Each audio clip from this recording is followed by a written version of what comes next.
Ooh,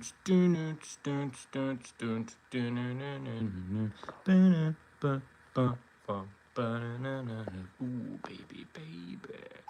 Baby, baby.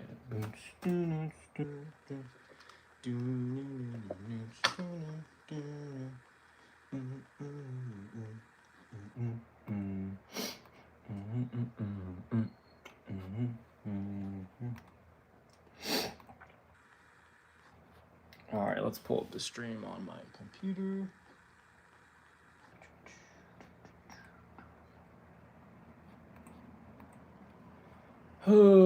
Okay, sweet. What's up, everybody? What's up, LMZ?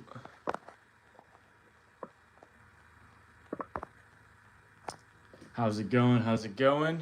We'll give a few minutes for everybody to start showing up. Gotta make sure my audio is good and everything. Just doing some of our testing while everyone's pulling in. What's up?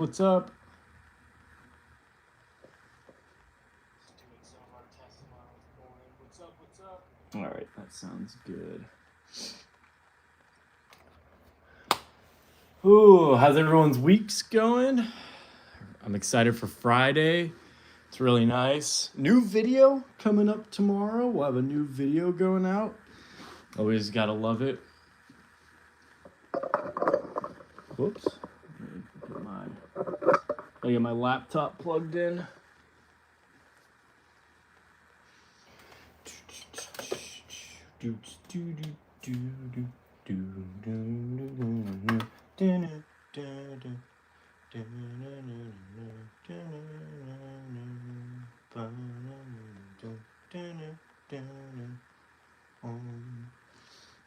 What's up, everyone? What's up, KC9804? What up? How's it going, everyone?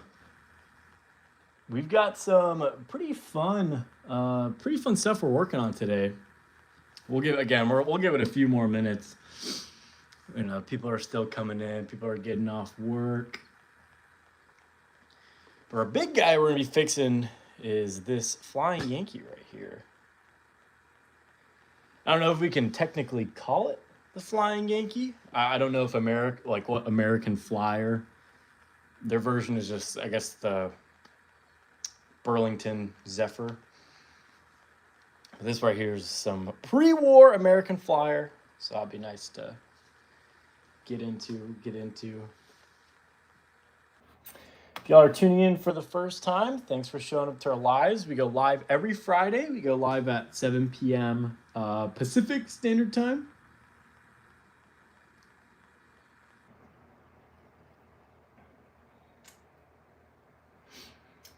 How was y'all's week? Everyone excited for the weekend? I've got some fun plans. Obviously tomorrow, video's going up. But in addition to that, I'm also going to one of my local scenic railroads. We'll be checking that out. So that'll be fun. Checking out some trains tomorrow. Always looking forward to it.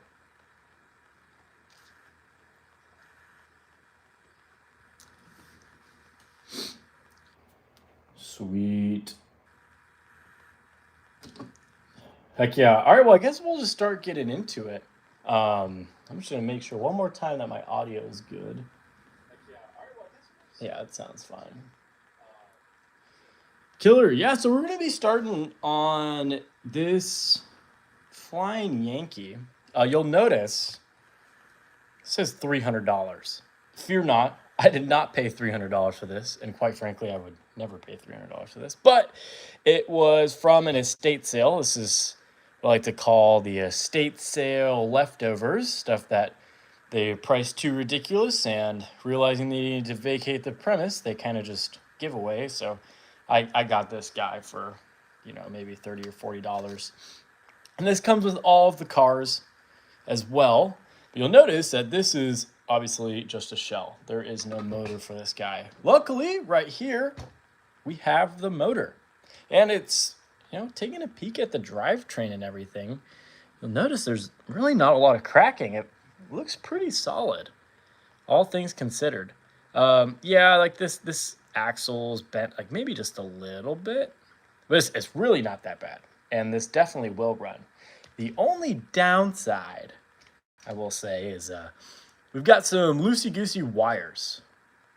So the big goal of this stream is we just want to get this guy wired back up and rocking and rolling. So we just need to find, essentially playing a game of, hey, where do these wires live? And I shouldn't be really that difficult. If I had to guess, this wire probably goes right there. And I believe this wire right here is for our headlight. So all we've got to do is really solder this guy back on. I think we'll probably have a runner. We'll obviously be able to clean this up a little bit, and we may pop out the motor, clean it up, just since we're out here, or just since we've got it all together. But if you guys are just tuning in, we're just gonna start tearing into this guy.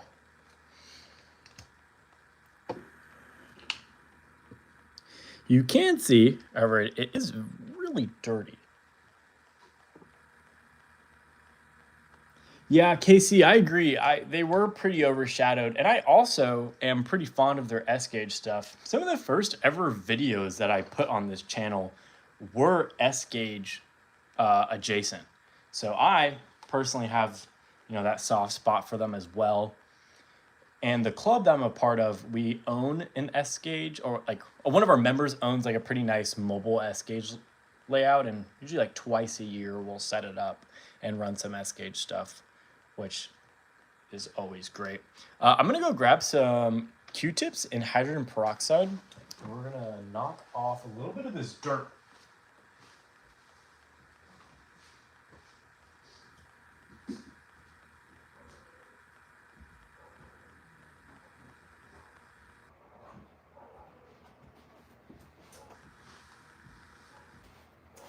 All right. If y'all have been following, I've been in the process of trying to open up a store. The goal right now is to get like a legit model train store opened up. Kind of similar to Cadence's Rail Yard, where it's like attached to like an antique booth. So I went ahead and it's starting to get underway. I've been starting to move in and get situated, so it's really, really positive stuff. I just need to wait for the rest of the space to open up, so I'm able to put the layout that I've been building, which is like a display layout. So I'll be able to set that up, and people that go into shop will be able to play with trains while they shop, and that's like the best thing you could ask for. Literally doesn't get any better than that. So that's what the video coming out tomorrow is going to be about. The video tomorrow is going to be about building that layout. And it's pretty sick. It's interactive. It's got switches and stuff, and I think you guys will really like it. It'll be a great video, and that'll be going live tomorrow at 12 p.m. Pacific Standard Time. I mean, God, this thing is just so dirty. This thing is so dirty. I just want to get as much of this off as I can, because I just don't want it caking on here. One thing, the issue with the dirt is it just compacts, and it eventually just starts making this run a lot hotter, which is definitely not something we want. Because if we can fix it, this will be going up for sale. You can tell I was soldering a bunch of stuff beforehand. I think what we will start with, though, is we're going to pop the motor out for sure, just so we can clean the armature, since we've already got everything apart. I don't know where... Oh, here's my other flathead. I was looking for it. I was like, where'd it go? But this is the plan. Plan is we're going to keep going. Oh, my goodness. I don't know if this has ever been taken apart. Ugh. We're going to keep going live on Fridays, and I'll start making more announcements about it. I guess I didn't really say too much on my channel about it, but I'm sure, people as they're coming home will be hopping online and checking out the stream. So let's get...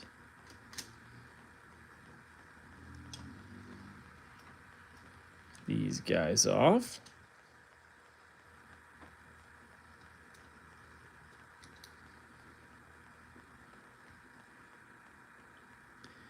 Get that washer off too.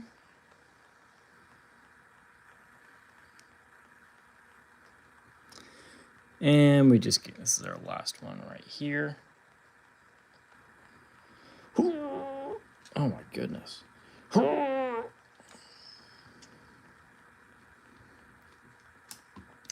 right, this is a moment of truth. Now let's get some predictions going. Let's try to guesstimate how bad we think this is gonna look. Well, the rollers aren't terrible. They just have pitting, which looks like it's from moisture buildup. What's up, DMR? So it looks like it's just from moisture building up. So I think that this is not gonna look that bad.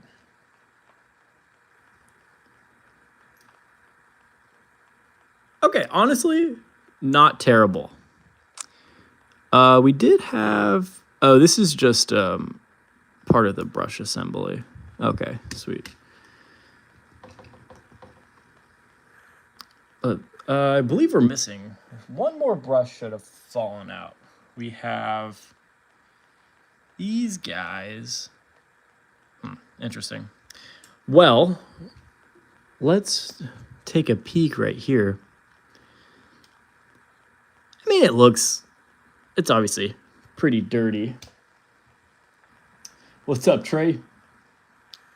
It's honestly not that bad. You'll notice I don't have my freaking needle nose pliers. BRB.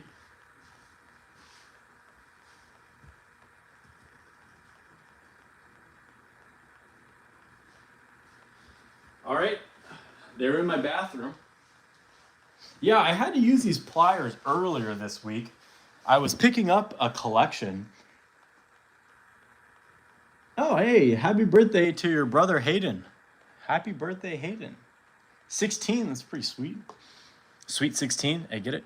But yeah, I got a friggin' splinter, so I had to fish that out because I was picking up some trains and they came in ammo crates, of all things. So anyways, got absolutely mauled by one of those. I don't know if anybody saw it fall out, but I'm not tripping, right? This is only one brush.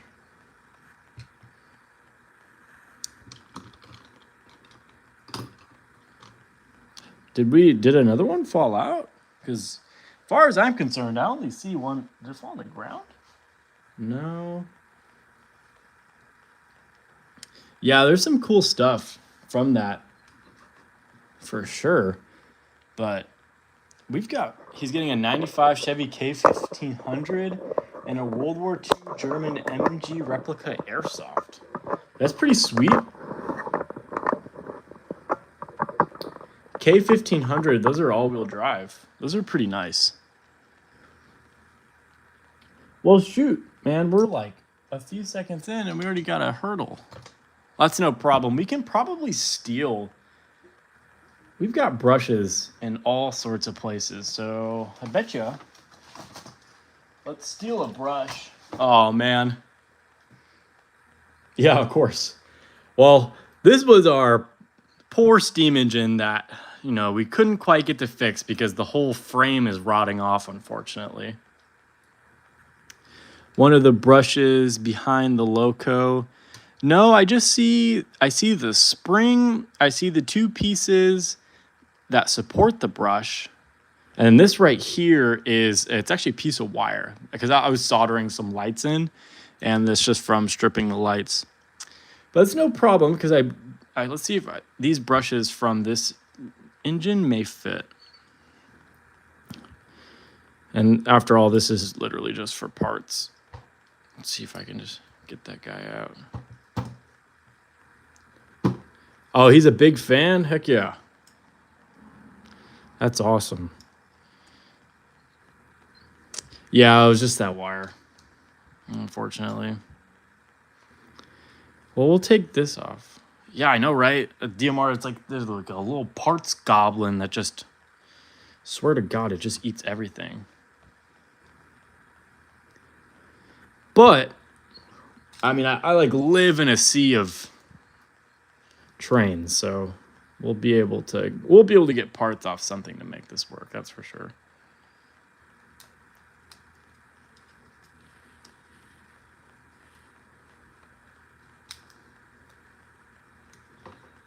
There we go. Well, so here's one brush. Looks about the same. Yeah, Casey, I'm happy that the springs didn't go too far.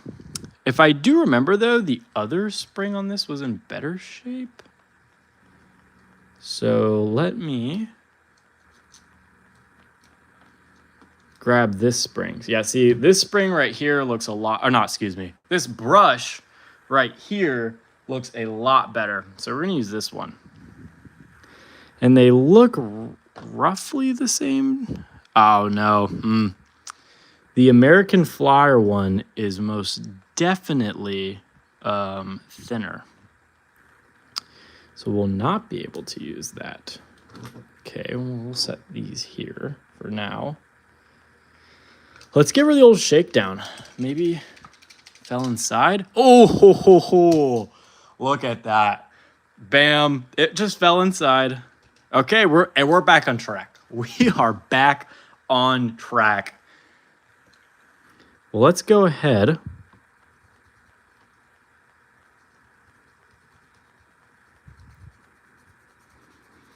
We are so back. DMR, I was talking about it earlier, but a new video coming out tomorrow. Model 5-inch. Oh, wow. 5-inch gauge big boy? Golly, that's huge. Right? I'm not tripping. 5-inch gauge big boy. But yeah, videos coming out tomorrow, and it's gonna be. We're gonna be building another layout, which I think the layout videos are fun. It seemed like everybody really enjoyed the last layout video that I did. It's just they're just tough to 9 feet long. Holy, dang, dude. Yeah, that's huge. Sounds expensive too. But the layout videos people seem to usually enjoy. I've noticed. Because I did one for my 100 subscriber special, and this isn't the 1,000 subscriber special. 4'11". Oh wow. For the record, there's nothing wrong with being 4'11". But I mean, I guess like him compared to that train, I mean it's a big train. It's a big train. Yeah, man, you should. I don't know if you have any videos of it up on your channel, but if you got a video of that on your channel, I definitely want to check that out.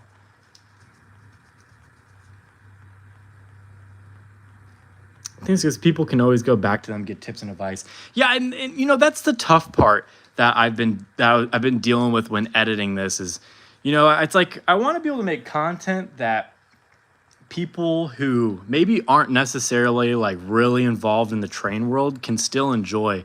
So it's pretty tough to balance, the side of being too technical while also still being, entertaining. So that's what I've been balancing, and I had to cut a lot of the video out because it was just a bit too in depth. I went through like explained how all the electrical worked, and I ended up cutting most of it. I left in some points, and I'll put like in a disclaimer, most likely if anyone wants to skip it. But I want to be able to grow the hobby, and sometimes stuff like that can be a bit intimidating.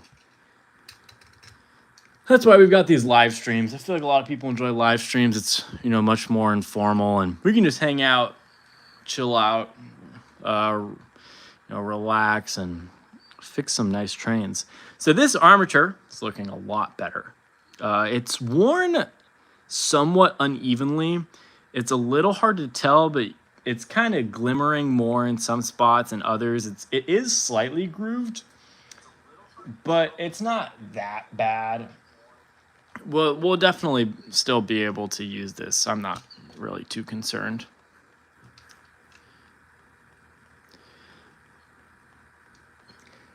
Yeah, Trey, whenever you get the chance, I would definitely love to see that video.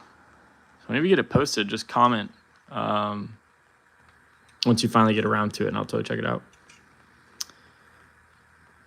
Have you seen any Pacific Northwestern Railroad trains? I was in the area and didn't see any. Yeah, so funny enough, I actually live really close to one of the lines that they run on very often. So I see them pretty frequently. However, they are doing a lot of track work right now. They're fixing a lot of stuff. So a lot of the lines, a lot of the like inner city lines are down right now because they're doing a lot of maintenance. Maybe you could even upload 2 videos, one for less experienced modelers and one for more experienced. Yeah, and that's I do like that's a good idea, and I think that would be like the best solution. My only thing is it's just really time consuming, and I even already like I struggle to post things on time. Just being like I struggle because I've just this isn't my primary like thing. This is just something I do for fun on the side. I do like work full time, and so it does get tough. You've seen all 8 big boys? Holy, I've only seen 2, 4017 and 4018, I believe. Whatever one was in Texas and whatever one is up in Wisconsin. Those are the 2 that I've seen. I don't know how easily these brushes are actually going to pop. Oh, you know what? It's probably going to be better to put in these springs and stuff first. Because this doesn't look like it's going to pop out very easily. You can see it's kind of like curved in. So I think what we'll do is we'll assemble these guys back in. So this is a pretty common American Flyer brush assembly. I've noticed in a lot of the S-gauge stuff, and Casey I'm sure has seen some of this, that they have these like little pins that they use so that way the brush sits flat as opposed to sitting on like part of the coil of the spring. So that way, this is what it looks like. You'd have the pin, the spring, and then the brush sits on top. I've yet to see this with any other train manufacturer other than American Flyer. Seen all of them and the 2 remaining Challengers. I don't think I've seen any Challengers, at least none that I can remember. When I was younger, my parents would take me to a lot of like train museums and stuff. But unfortunately, I just don't remember if I've seen any. The brushes, like if I was keeping this long term, I'd probably put new brushes in here. Well, first of all, I'd put a new armature in, but we're not gonna do that. The brushes are worn slightly unevenly, but they'll be good enough. Good enough for government work, as they say. All right. Yeah, American Flyer does have some weird mechs. Perhaps why they just didn't quite make it. 3977, the only remaining heavy Challenger. You can Google it. Oh, shoot. There goes a spring. What makes putting in the American Flyer springs, though, sucks sometimes. Literally because of the very reason that some of these earlier ones, this mechanism is kind of put in funky. But what we can do is we'll put that.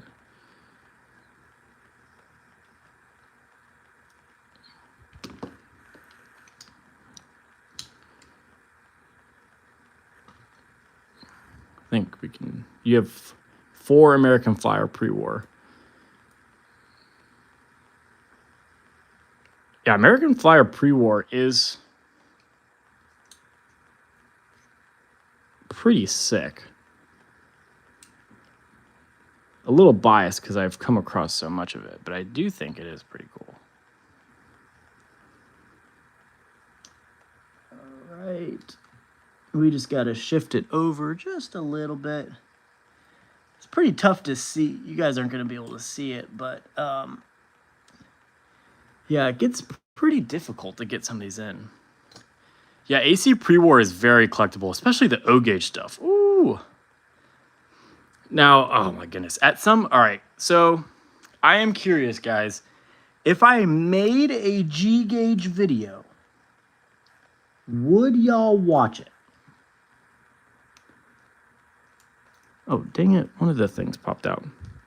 I'm just curious. Like, if I made a G gauge video, I think they have a big boy. American Flyer made a big boy in S gauge, but American Flyer never made. I don't think American Flyer ever made a O gauge or like S gauge. Big boy. I don't think, at least. Could be wrong. If I'm wrong, y'all can correct me, but I don't think so. He's a big boy fan. Yeah, a lot of people really like the big boys. Is this the... Yeah, this is the other spring. Okay, cool. Well, I think what we'll have to do with this, guys, I'm just going to try to unbend this. See if I can. Psh. Well, instead of having to unbend it, it literally just broke, which is fine. Yeah, but the reason why I'm asking is because guess who got a ton of G-gauge stuff? Would be this guy. Yeah, Casey. See, Casey, you understand the pain, but you definitely would watch. Okay, see, that's good to know. That's good to know. Well, I'm glad you guys would. So maybe I will make the video. But I got a ton of G-gauge stuff. Same thing with standard gauge. I have some standard gauge. Ooh, I got an in-box like original standard gauge set. It has all the original boxes and everything. Even the inserts. It has every single insert, even down to like the instruction manual. But it needs new wheels. The wheels are all cracked. Oh, excuse me, I just burped. Oh, this is gonna suck. Let's see if we can hook this out. Yeah, I'll have to make a video. That one will probably, we'll go in depth on it. Do I have a Union Pacific engine? Can you show it on camera? Yeah, we're actually gonna work on an M10000 next. Union Pacific M10000. That's the next one we'll fix. So yes, in a little bit we'll be fixing some UP stuff. How do I find my train lots? Most of all my trains come from Facebook Marketplace or Facebook groups. I think Facebook groups is arguably like a little bit more slept on. But most of everything I get does come from either one of those two. Very rare. So I buy like trains for my PC. I get from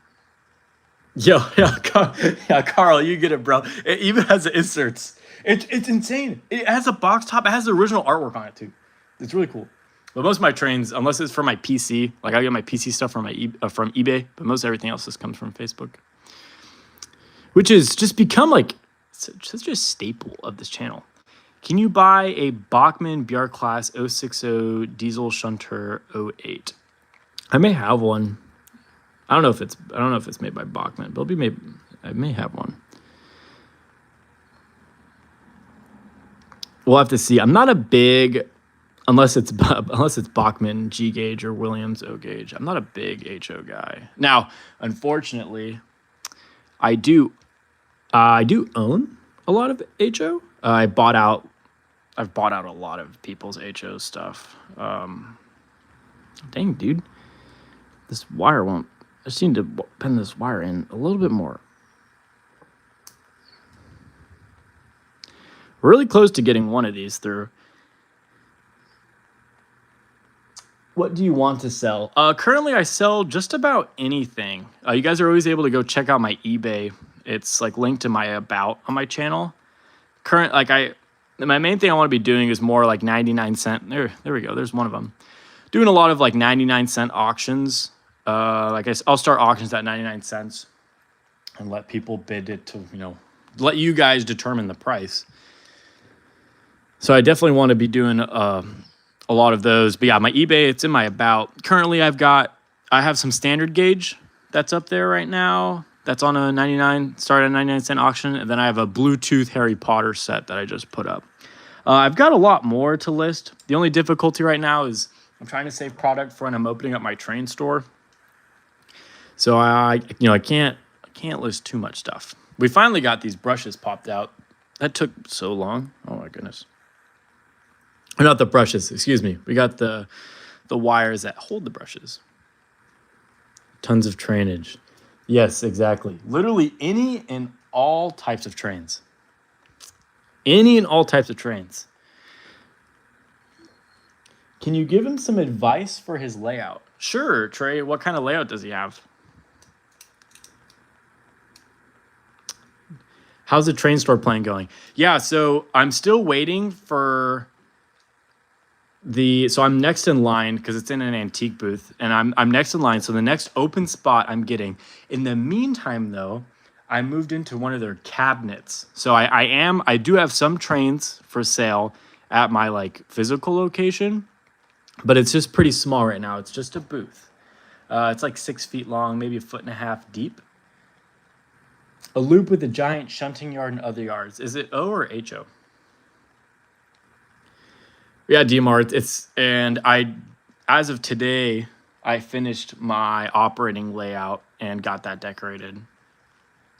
I started with HO and S when I was little. Recently gave up HO altogether to fully focus on my S gauge layout and fleet, and I've started getting really into O gauge scale. Yeah, I've really been getting into O scale a lot. A big O scale guy now. That's an S gauge. Oh, I'm like, S gauge is just like makes me angry because I just wish there was more support for it. It's the perfect It's the perfect scale. 1 to 64 scale is literally perfect. So it just talking about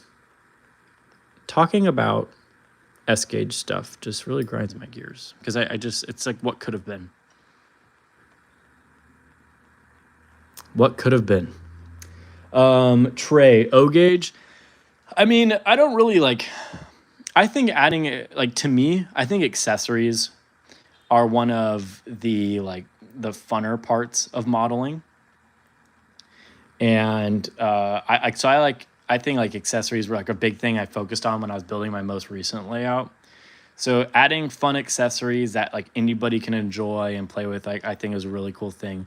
But I don't really have any other great advice to have, for a layout other than literally just like to have one and to run trains on it.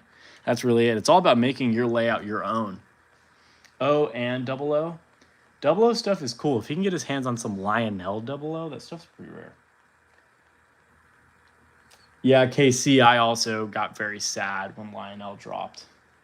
But they're selling a lot of S scale. Well, I don't want to say a lot, but they're selling quite a few S gauge stuff on clearance. You can go on their website and you can get like brand new stuff for not a terrible price.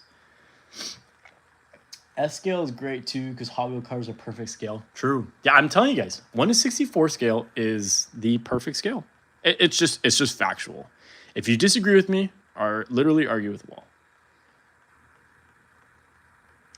234 pounds of O gauge engines. How do you even figure that out? Maybe our next live stream will be me picking up all my trains, and standing on a scale.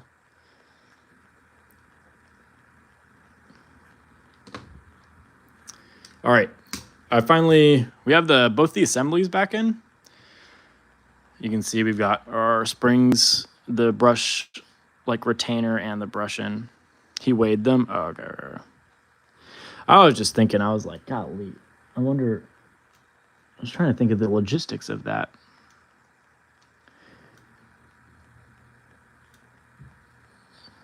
Okay. All right, there's one brush back in. Now let's get this other spring in. Yeah, KC, you were mentioning that putting the brushes back in American Flyer stuff just absolutely sucks. I agree. And it's funny that we're talking, like, my first ever train that I ever fixed, like, for YouTube was an American Flyer S gauge Frontiersman. It's literally my first video was me just finding it. I think it's like my third or fourth video is me fixing it. That was literally the first ever train. This was my first experience. I thought all motor like AC assemblies were like this. Obviously, I was very wrong.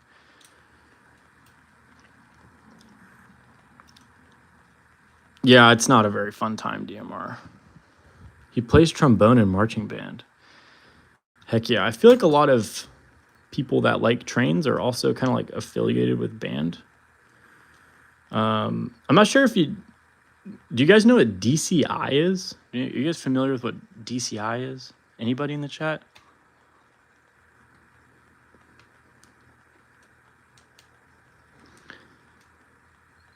Yeah, shout out if anybody knows what DCI is.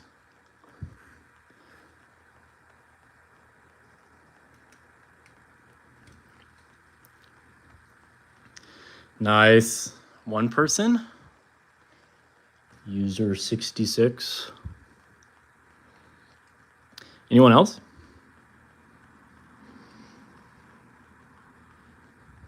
If not, obviously that's fine. But DCI is like Drum Corps International. It's like almost like professional marching band. Yeah, Trey, dude. I actually, Hayden is 86 pounds. Wow. No clue what that is. Yeah, so DCI stands for Drum Corps International. It's like professional marching band. You like tour the U.S. and play, and like you play in like Lucas Oil Stadium and stuff. I did DCI for 1 year. So there definitely are a lot of people that enjoy trains are also somewhat affiliated with band, it feels like. But that was a few years ago. He won 6 medals in solo ensemble. Nice. I never was a big fan of this, so I just liked the marching part. I was never a big solo ensemble kind of guy. Oh, all right, there we go. All right, we're plugging in our soldering iron. Got this guy off of, let it focus. Got this guy off of Amazon. Let it heat up real quick.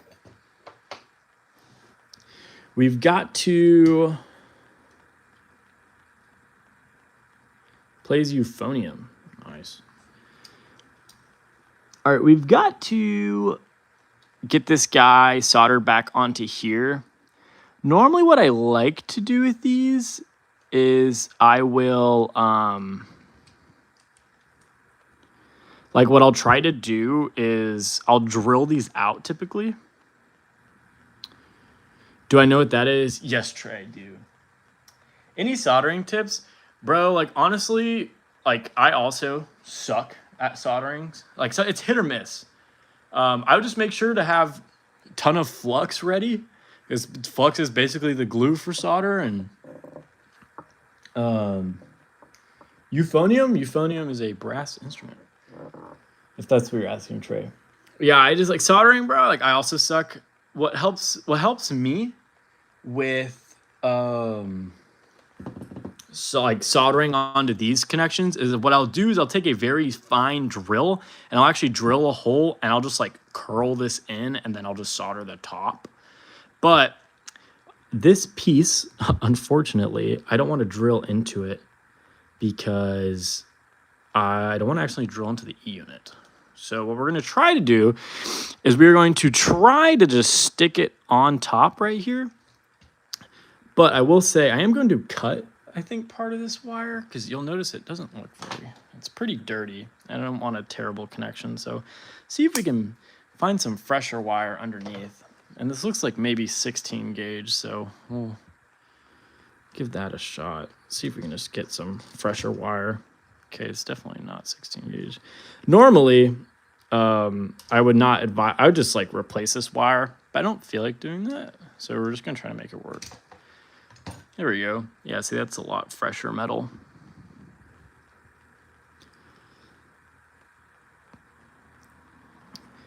All right, let's try to, we'll see how this goes. We'll just set this guy up like that. Here, let me move you guys so you can get a better view. All right, rules about soldering on the Trains and Tech YouTube channel. We do not judge soldering. If we notice some soldering and think it may not be the best quality, we listen and we do not judge. What's up, Teresa? Thanks for stopping in. Said they like my videos. I'm glad you like my videos. I'll have a new video going up tomorrow.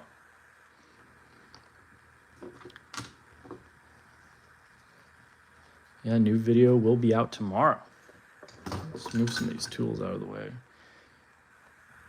Is it like baritones? I think so. I think so. But again, I was not like never really played brass, so I'm not entirely sure. All right, let's see. We'll see if we can just get it to stick on top, but I have my doubts.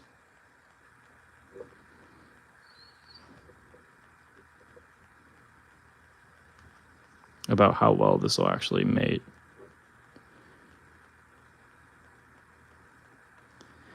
Yeah, see, I don't know if this is actually going to stick. We'll see, though. Oh, what's up, Hayden? What's up, Hayden? Happy birthday, Hayden. What's up, Teresa? Very excited for the next stream. Yeah, every Friday. Every Friday we'll be going live. Fixing trains. Because there's always trains to fix. You got any fun plans?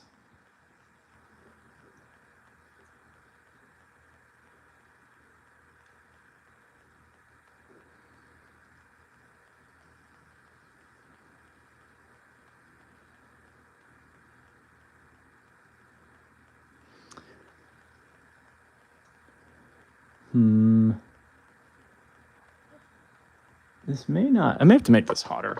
Going to see the USS Missouri. Ooh, we got some. Let's bump this up a little bit. Or bump this up to 400 to see if we can maybe melt some of this other solder and just get a better grip on it. We'll burn some solder on top of this too. Heck yeah, checking out the USS Missouri. Nice. Yeah, there's some cool ships up in Pearl Harbor. Check out what remains of the USS Arizona. If you get the chance. Currently going to pick up a McDonald's order. Ooh. You getting a McFlurry? There we go. No. Okay. That's going to hold. Yeah, for that one, let's see. Free fry with a drink. Oh, can't beat a free fry with a drink. We talked at McDonald's is very important on this channel. They make liquid flux in a little squirt tube. Yeah, this is sick, isn't it? Checking out the Missouri and the Utah. Heck yeah. Save me some cake. That is awesome. What kind of locomotive is this? Yeah, so for anyone tuning in, what we're working on right now is working on this pre-war Flying Yankee / Burlington, California Zephyr. That's what we're currently working on. All we did right now, we just soldered. Again, we listen. We do not judge on soldering on the Trains and Tech YouTube channel. But we soldered in that wire. And DMR, what helped me with that, because this was like a harder metal for some reason to get into, I bumped this up 400, which is like way too hot. But it got it to work, which is what mattered. All right, let me just turn off my gun. Okay, so that's soldered back on. Next thing we're going to do is let's clean up this contact. You guys can see this was obviously stored with a fair amount of moisture. Because there is, unfortunately, a bit of rust here. What we can do, let me go grab a sanding pad. I'll be right back. But yeah, Casey, that little flux in a bottle is killer.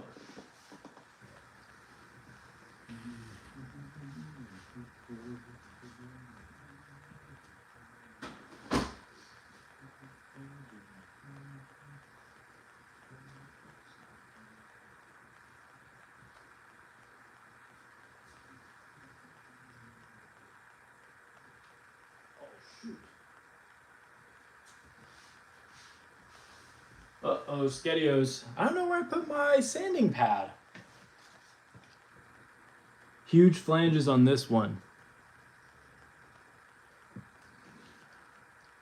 Oh man. Guys, I don't know where my little sander is.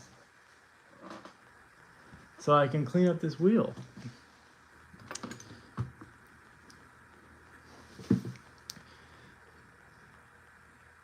You never do that to... No, don't worry. So we're not using an abrasive sanding pad tray. It's essentially like an eraser. And the second I will... once I find it, I'll show you guys. And yeah, DMR, the friggin' parts goblin took it. I wish I had some sort of entertainment for you guys whenever I step away.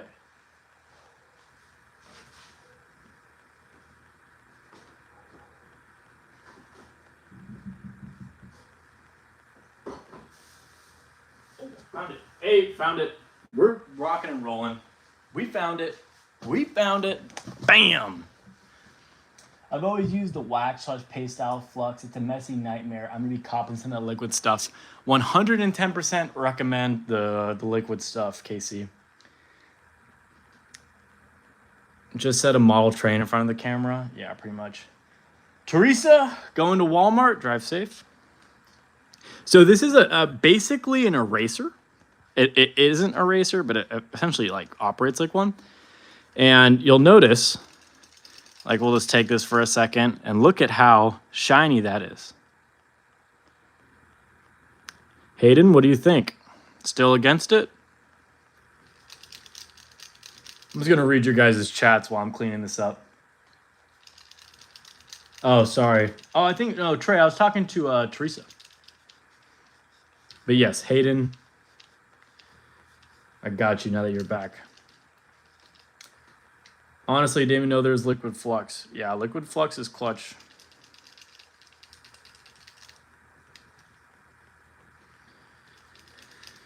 Oh, hey, you know, a good topic of discussion, guys? The new Lionel catalog. What are we thinking? What do we think of the new Lionel catalog? I know not everybody's probably planning on buying something from it, but I have some opinions. I definitely have some. I'll put it like that. I think I'll pick up like one thing. I literally have my eyes on a singular. Horrible? I don't know. I think it's one of their better catalogs in recent year.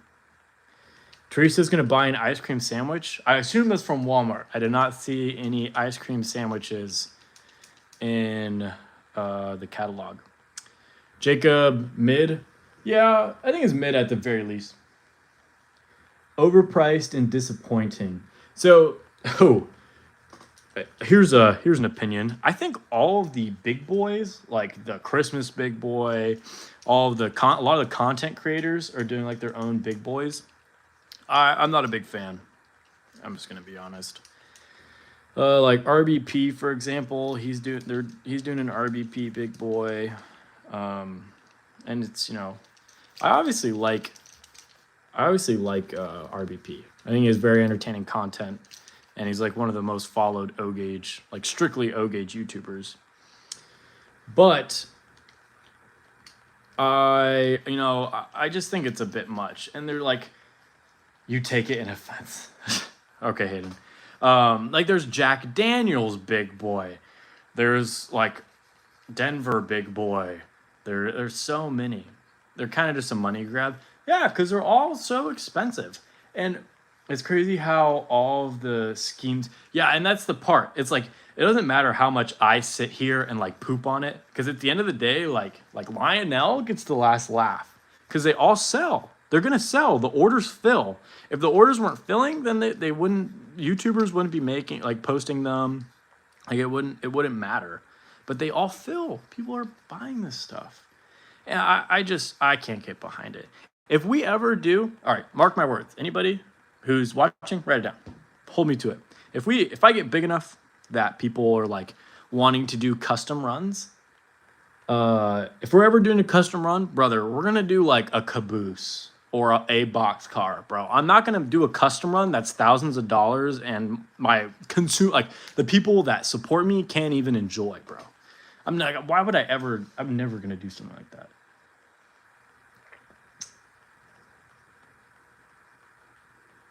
Anything big boy related seems to always sell. Yeah, and that's just kind of how it's always gonna be. Here's how the wheels are looking. You can tell they're starting to look a lot better. Still a little bit of rust, but we're getting there. McDonald's big boy scheme. Literally, yeah. In the catalog, they have the 49er. They have the hot dog. McDonald's. They got the friggin' McDonald's big boy, bro. Oh my goodness. So first of all, it's the 49er, right? 49er paint scheme. 49er paint scheme. The Challenger looked all right on the Challenger. Big boy, brother. Hey, we're overdoing it. We're overdoing it. Trains has a Rail King Challenger for less than $600. Still a lot of money. If someone donates $600, I will buy it. In that case, if someone's donating $600, please do not. For the love of God, do not donate that. Show a picture. Yeah, I'll pull up a picture of what we're talking about. I've got my laptop right here. Let me unplug our soldering iron. Yeah, we'll take a quick intermission from cleaning the wheels. Oh, whoops. Oh, this is the... Hi, guys. This is the live stream. Yeah, let's pull it up. Yeah, we'll pull up... let's pull what? Lionel 2026 catalog? Lionel Trains catalog... not BB. We want Vol 2. Yeah, so this is the... Got a bit of page flipping, but they didn't put it too far. Oh my God, don't even get me started. So this is what we're talking about. It's this big boy right here. Dude, what are we doing? Literally, what are we doing? It's a McDonald's. McDonald's big boy. Right there. Hot dog. 49er. 49er big boy right there. Yeah, and these just look terrible. I'm just going to be so honest. These look so bad. No one's buying these semi-scale, bro. Well, people are going to buy them. I did think the American flag on top was, like, kind of neat. This is cute. I don't know. I thought the eagle was cute. Yeah, I'll show you guys. This is what I'm picking up. I think I'm going to buy one thing. Literally buying a single thing. It's been a while since anybody has made Skytop tooling. Or not tooling, but made a new Skytop release. Bro, did y'all see this? Hold on. We got a little bit of flipping to do. Y'all, look at this. This thing, this path, look at the Skytop, bro. The groovy Skytop right here. Right there, dude. The Trippy Train Skytop Lounge. Let me see if I can, I don't know if I can zoom in really on it, but I'll put you guys right there. Look at that, dude. It's $350 though. I've got to like somehow convince myself that it's worth $350. But I don't know. It's just like so silly that I really want to pick it up.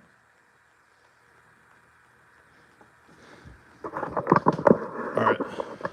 You know, I mean, like, it's just so silly. It's so silly. Atlas is also making the Sky Dome. Okay, well, that's good to know. If Atlas is making the Sky Dome, I'll probably just try to buy that because I like Atlas stuff more. Most of all rolling stock that I run is either Atlas or MTH, with the majority being Atlas. I think somebody earlier asked, what do you even run with that? I don't know. I literally have no clue. I don't know what I would probably use my Thomas. The tank engine that I have would probably pull it. It cost over $100,000 to build my big boy in 5-inch gauge. You know, I believe that. I'm sure there's not many of those that exist. And I was telling Trey, but I would love to see like a video of it. Can't say I've seen one. And we're just cleaning up these rollers. You guys can see there's a bit of rust on these. Just want it to be good enough to hopefully run. And then after this, we'll start working on that M10,000, which should be pretty good. 300 pounds of steel. Damn. That's what they call your mama. Just kidding. Can't do it to him on his birthday.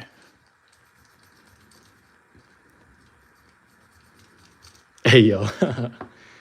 Fun fact from Union Pacific. Back in the day, Union Pacific Diesel used to call 844, but they went to Railway Museum and Union Pacific 844 steam is rolling. Heck yeah. Gotta love some fun facts. All right, let's just get some preemptive oil on this. Whoops. Oil bottle down.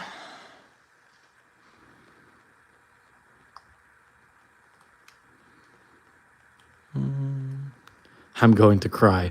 Hey, whoa. No crying in the casino. 300 pounds of big boy hot dog. Hell yeah. That's a true American classic right there. 300 pounds of big boy hot dog. Yeah, you should paint your big boy in McDonald's delivery to celebrate how fat we are in America for our 250th. Yo, the grease, I just completely missed these grease shots. All right, let's before we like put this back on the shell and assemble the whole train, let's see if this works.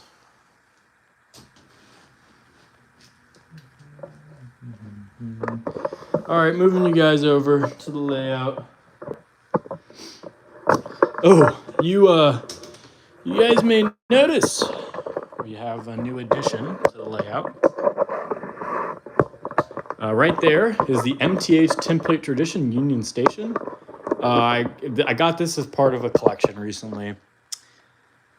I don't have anywhere to put it right now, so it's just going to stay on the layout next to our troll.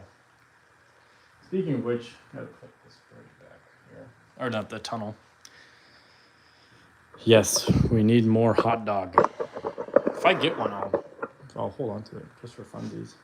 All right, let's see if this runs.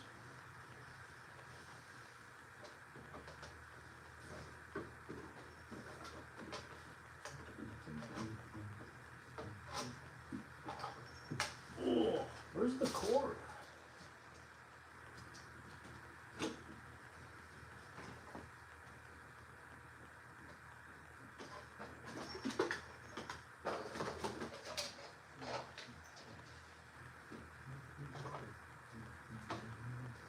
There it is.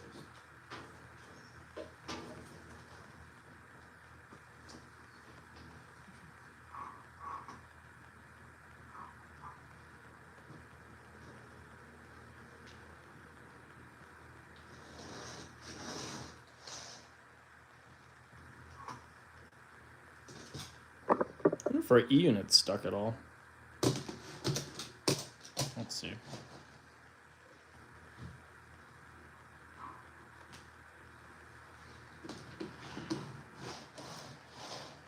Seem to be rather lifeless. There's not a bunch of life going on in the old, this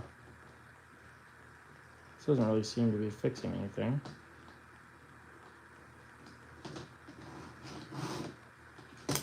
Well, we definitely have power to the track. That's for sure. I doubt this would fix anything. No, see, that just shorts it, which basically confirms that this is for the light, which we already figured. There is a chance that maybe this wire wasn't supposed to go right here. Let's look at a list of our possibilities. I'm going to turn off my fan 1 second.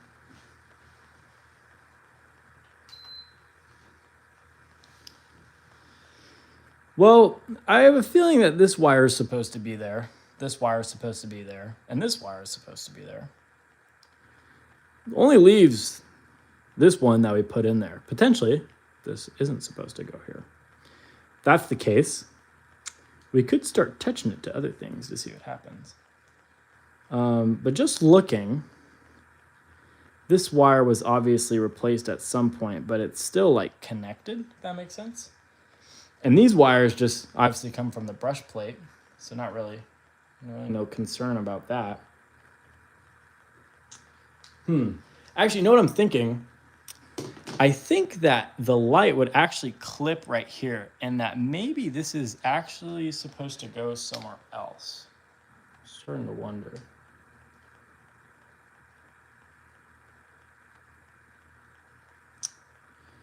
What do we think? Where do we think this wire goes? Oh shit, I forgot that I still have power to that.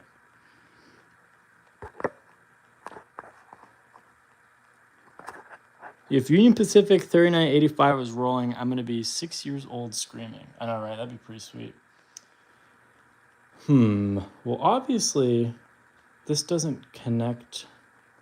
This is too short to reach all the way over there. Let's take... All right.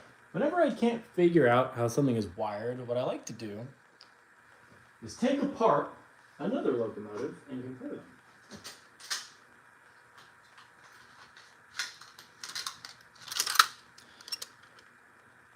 A good candidate to do that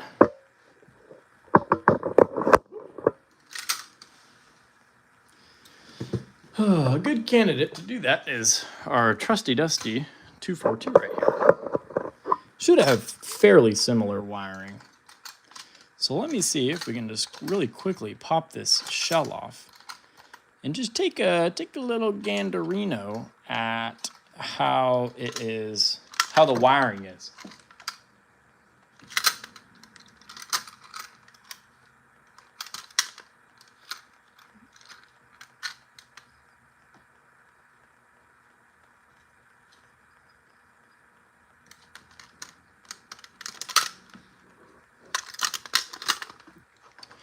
Let me pull the chat back up on my computer real quick.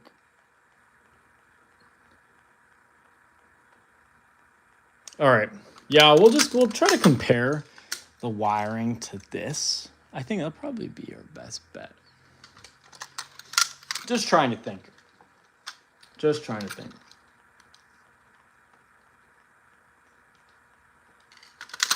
Where is this screwed into? What do you think? We're thinking we take off these two screws right here.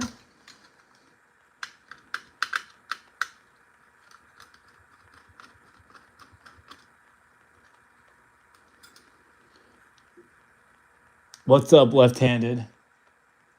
Missed the beginning of the stream. That's all right. You haven't missed much. All we're doing right now is I'm trying to compare the wiring on this locomotive that runs to a locomotive that does not run currently. I'm trying to see what we need to wire differently. All right, let's check this out. I think this just... Can't remember if this just pushes out. Let's see.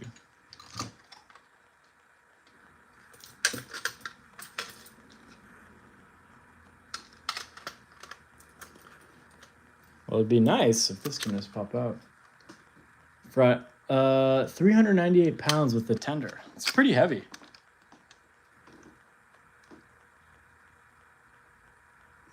Yeah, so this is what that's what we're tackling today. We're getting this guy running, and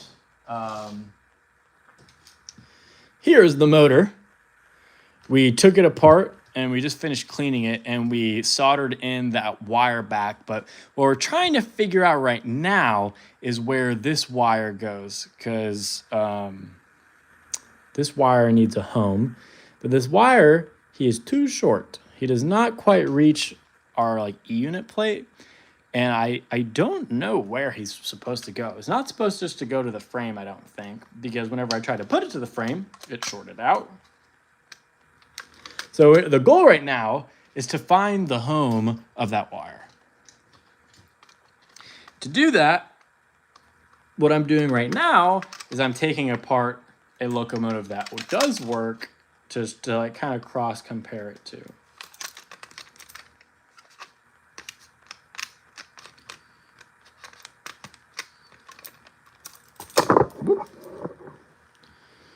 Caught that.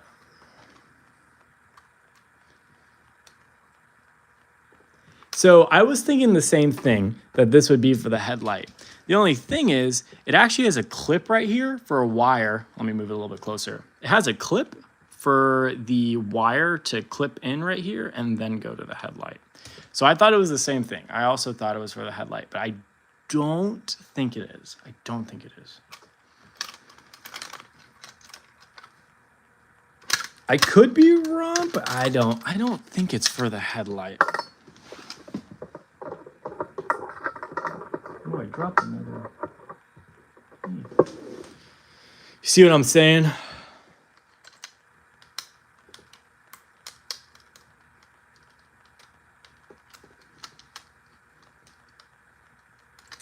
Well, it'd be nice if I could get this.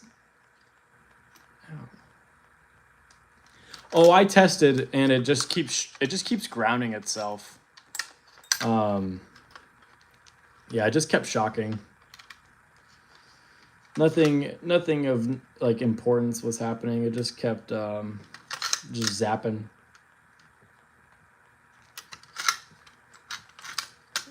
Well, this sucks. This locomotive won't come apart. We can grab a different one. Yeah, I'll show you I'll show you what was up. Oh, here we'll hop back over. Ooh. Oh, also, yeah, there's a huge Union Station on the layout now. Temporary, very temporary. All right, let's get you guys up a little higher.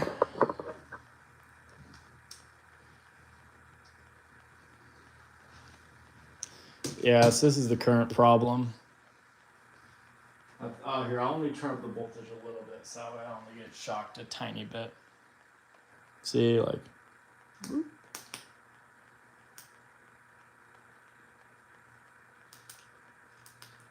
Well, it tried to move.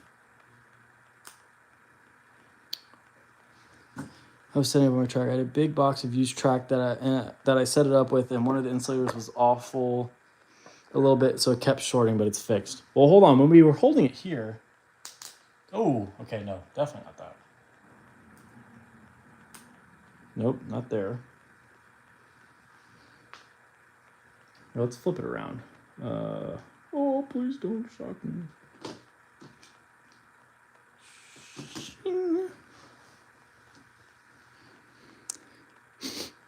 Oh, wow, that smells wonderful. See, I don't know where else it could go to. Like, obviously, it doesn't want to go there. Fave Railroad? At least you made it work left-handed. Favorite railroad? It's a little tough. Like I like collecting UP. I like collecting UP stuff. I also have some Santa Fe, but like if it really came down to it,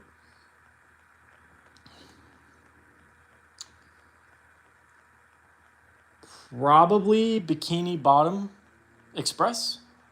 It's a really good railroad. There's only 2 Bikini Bottom Express rail engines ever made. The 040 dockside switcher, and there's like a 242 or a 442 PS2 Rail King MTH Bikini Bottom Express as well. So probably Bikini Bottom. I have a question. What's your favorite train or railroad gauge? Favorite train, like ever? Like ever? Wow. What's my favorite train ever? Like toy train or real train? Because if we're talking toy train, it would probably be my Desert Victory SC40-2. I really like that one. It's probably my favorite diesel. My favorite like steam engine would probably be like a triplex. I really like triplex. I just think they're neat. I like that there's a lot of stuff going on. I also really like Shays. But a favorite gauge is obviously O. Big O guy. But then if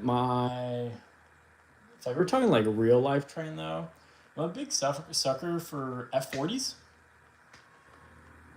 Big F40 guy.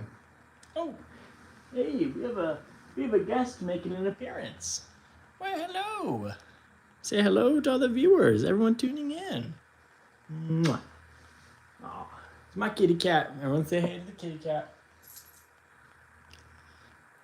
You're obligated to, by the way. You literally have no choice. If you're watching this stream right now, it's a tax. You must say hello to the kitty cat.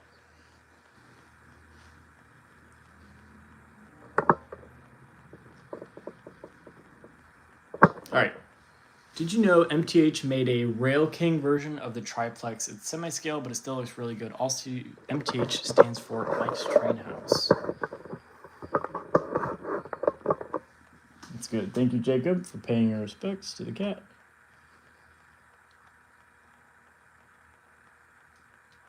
Casey, thank you. Very respectable. But yes, I do know that MTH has some Rail King stuff. MTH made some interesting Rail King things.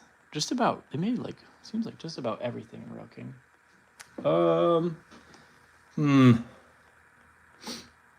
I'm running out of things to compare. However, I do have one more engine that I can compare this to.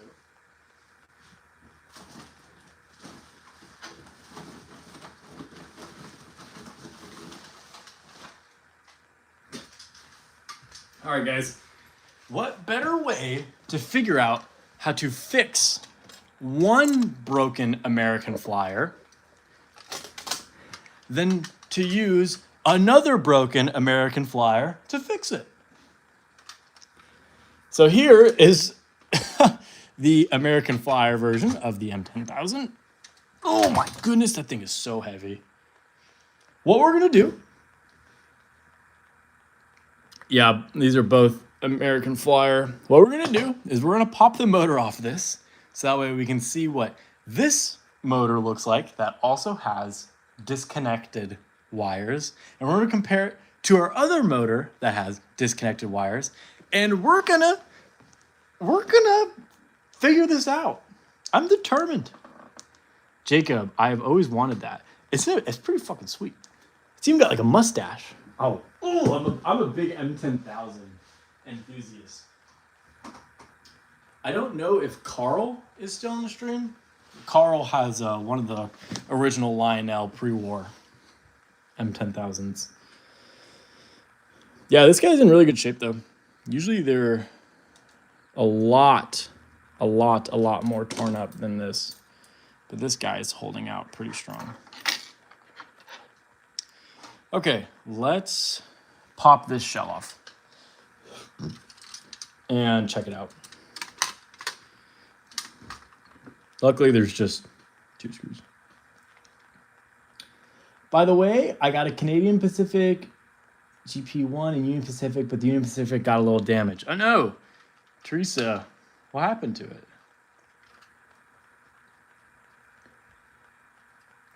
You like to get some O-Gauge American Flyer stuff?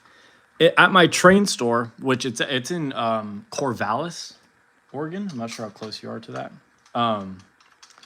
My train store has one O-Gauge American Flyer center right now. It's a tin. So this is aluminum. The one that I have for sale is a tin Burlington Zephyr. All right, I dropped the screw on it there. Holy parts goblin, bro. I dropped the screw that I needed. Yeah, parts goblin is in full force today. Okay, here is the motor, the other motor we're gonna fix. And our goal is to use this one to try to fix this one. Unfortunately, I cannot visit your train store. I would love to, but oh yeah, you know, Indiana is just a little far. It's just a jump, skip, and airplane away from Oregon. Jump, skipping, an airplane away. So this thing is a beast. We were talking about flanges. Well, I guess these flanges are technically higher than these. Look at these big boys. Big boy. Okay, so let's compare some stuff.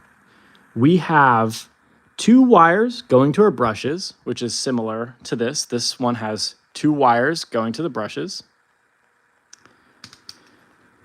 Then this one has a wire that goes to the center right here, which also, it looks like it's underneath the E unit. I don't think this would go to the center, but maybe it could. I don't know, I doubt, because I think these are our 2 wires. Then we have, no, because this is that wire. That's this wire right here. All right, this is the wire that goes to the center. Okay.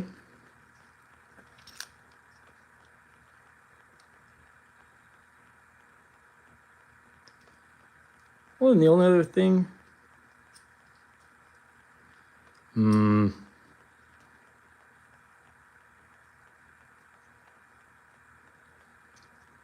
see, and I don't think that,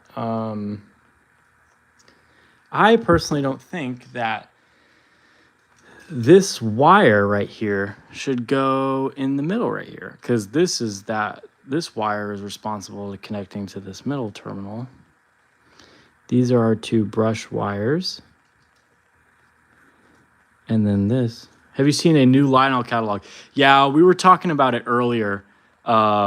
We we got very passionate about the new Lionel catalog, talking about our disdain for the new big boys, how silly we think that they look.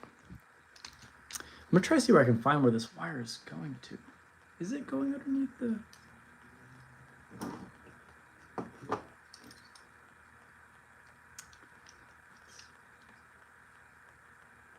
I'm currently inspecting this off camera. Yes, we did. We talked a lot about the new catalog. Oh my goodness.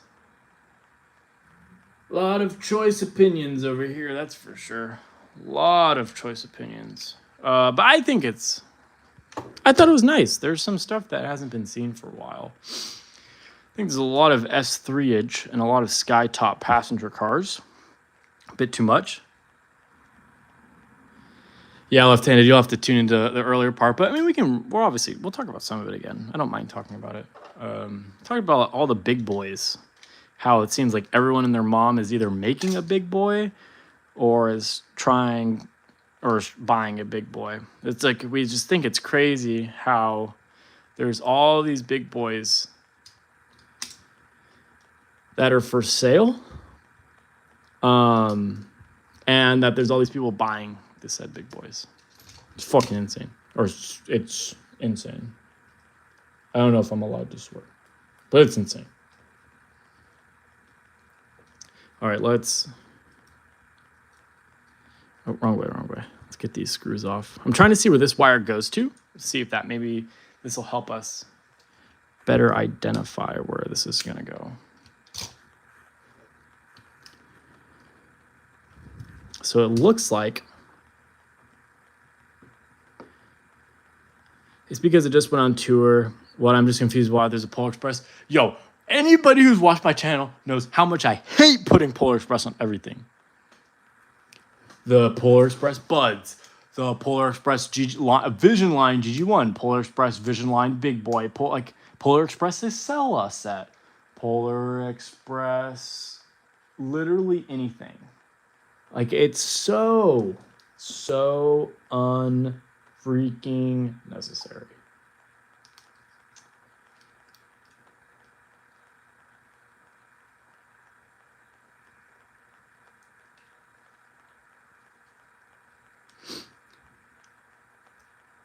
Yeah, but the only thing with the Polar Express is not going to go public domain for like a while. The Polar Express is like, I'm pretty sure it's going to be a long time, right?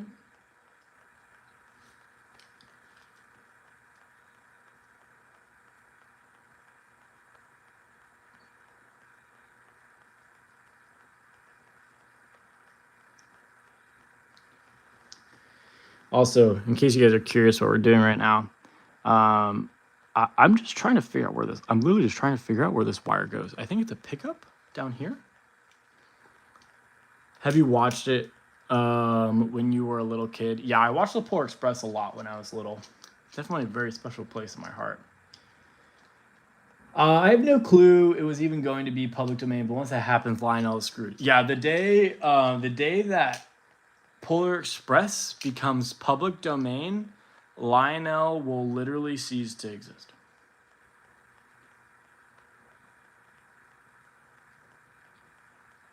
It's just fact, guys. It's just fact. It's literally just fact.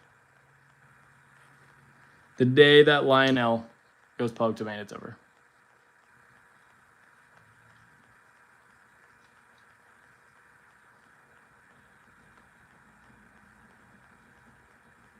We're gonna try putting this wire in the middle. After analyzing both of these for a second, we're gonna try putting that wire in the middle, and we're just gonna see what happens. All right, kids, do not try this at home. But let's see what happens. I always watch the Polar Express like 10 times during the Christmas season, but I'm generally surprised. I don't have a Polar Express star set from Lionel. I'm trying to get my hands on the one with the whistle tender. I have one of the Bluetooth ones, but I want the like the October 2004 catalog version. I wonder what happened if we press this right here. Oh wait, hold on. I have this turned up way too high.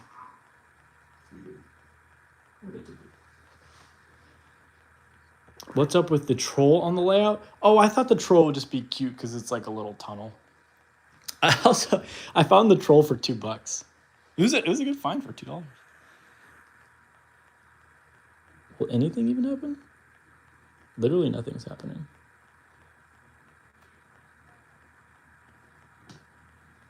Hello? Will anything happen if I touch it to the top? No, because I'm just shortening it with a brush. That'd be no different than touching it to the brush.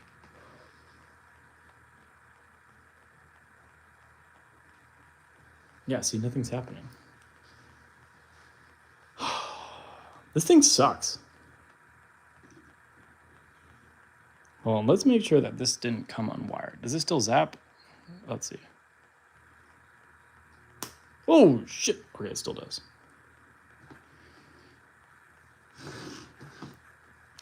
So you'd think it would do something if I touched it to this middle right here. All right, this is very scientific. So sometimes it gets to a point when you're repairing something.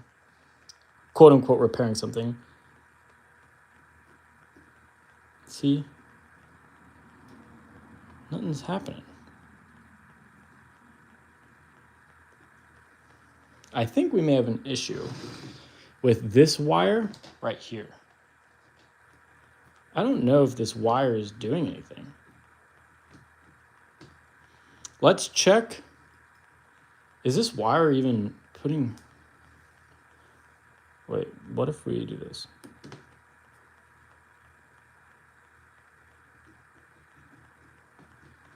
Bro, literally nothing. This shouldn't do anything, I don't think. Literally nothing. Okay, let me check what the voltage is of this wire. Quick testaroonie. Just so you guys can see what I'm doing. We're just checking the potential at these 2 points.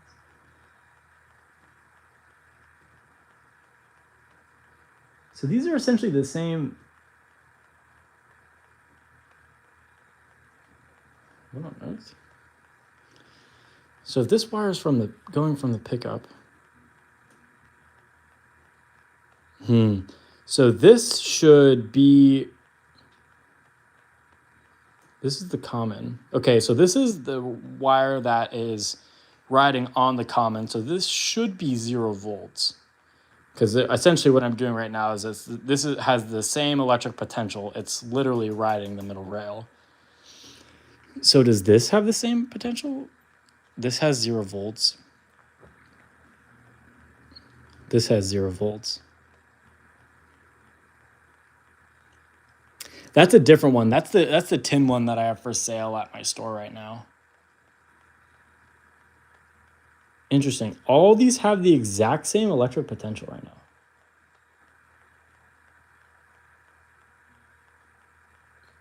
What on earth? Okay, the wheels, as they should, are okay. So then the frame has different. So then I wonder if a wire that's supposed to be connected to the frame has come undone. Because so what I'm doing right now is I'm checking the difference in voltage between the common and what's connected to the outside rail. So it should be about 14 volts, which is what I have my transformer set at right now. And the frame is currently energized at 14 volts. The wheel is at 14 volts, but none of these wires are at 14 volts. And this one right here should be. Whoops. This one should be at 14 volts. So let's take apart this frame a little bit more and investigate. I think we have a wire that we are loose at. Or a wire that we've got loose. Where is your store based out of? Apologies if you said earlier. No, that's totally fine. I did not. I mentioned it like really briefly. My store is it's in Corvallis, Oregon. Corvallis, Oregon. Out in Corvallis. I'm going to be making an Instagram soon. I don't have it up yet, but we will have an Instagram up soon. But out in the big OR. So what I really want to do is I want to see, moments like these. Oh, I think I have a flashlight in my closet. All right, let's see. Oh, yeah. All right, flashlight going on. This is my headlamp. We're getting serious. Because normally, guys, I just use my phone, but my phone's live streaming, so I can't. Cali gang. Hey, if you're ever up near Northern Oregon, holla, come check out the store.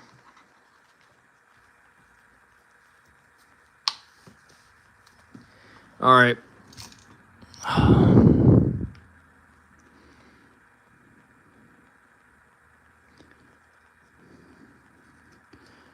Brother, where do you live? Where is your home?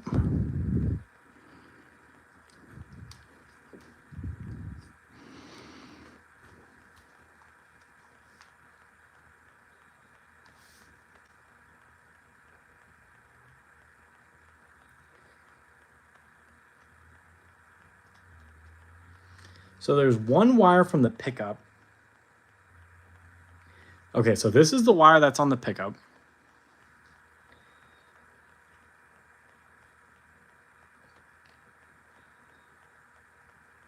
But see, that doesn't make sense. Wait, no, it does. It does. Yeah, that does make sense. Okay, so that's the correct voltage. Okay, because that was the common.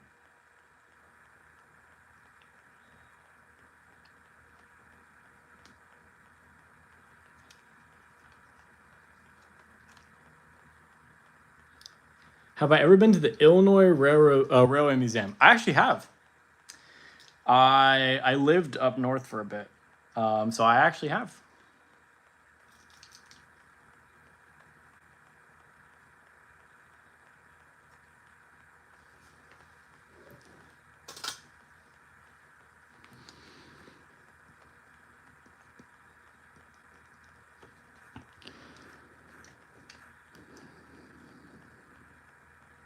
So then my next question,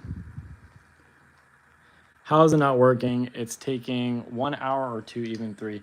Yeah, sometimes these take a little bit and sometimes these take a lot. I wish it wouldn't take so long, but fortunately, here we are. Anywhere near Chicago is a big no-no in your family? Oh, man. Sorry to hear that. Well, we'll circle back to this guy in a little bit. We can start working on the M10,000. Dude, it sucks. Oh, I fixed 2 off camera. Of course, once we get the camera rolling, we start running into the bigger problems, but hey, that's all right. All right. This guy, though, I feel like this guy's going to be a lot easier. There's not a lot going on with this dude. So hopefully we'll at least be able to get the M10,000 running. 1 out of 2 is only half bad. So I'll take that as a victory all day long. Plus, this guy's in great shape. I think we can get him working. I'm going to have to go into, I think what we have with this one is we have a short somewhere underneath in the chassis because we checked the electrical potential and everything is at the same electrical potential right now, which is obviously not what it should be. So I think, unfortunately, it's a short. However, we can fix this guy. Silver one looks like the Santa Fe. I think it's a little bit. So you guys can see right in there is where this wire broke off. So this wire was attached down here. SBR 6'7" scale big boy. Yo, never say that again in this chat. Never say that again. 6'7" scale big boy. If you say that again, you're getting banned. 6'7" scale big boy. Hey, over here at Trains and Tech, we are classy individuals. Okay, there are no 6'7" big boy.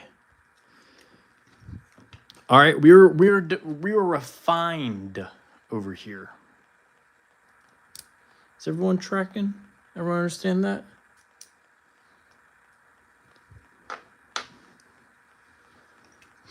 All right, let's pop off this top real quick. Pop off the light. Only hot dog, big boy. See, Casey gets it. It's only hot dog, big boy. Guys, I feel like at this point, I kind of got to buy the hot dog, big boy. One in the chat if I should buy hot dog, big boy.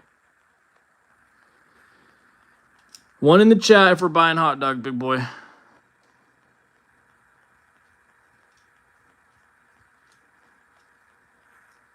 I gotta take off this bracket, dude. Take off this bracket, and then we should be able to solder in a new wire underneath. Why does that meme, heavy on the quotes there, still exist? Dude, it's because of TikTok.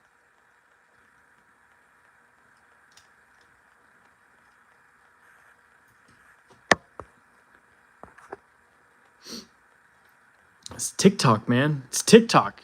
TikTok is the reason. Blue Hound big boy? Brother, what?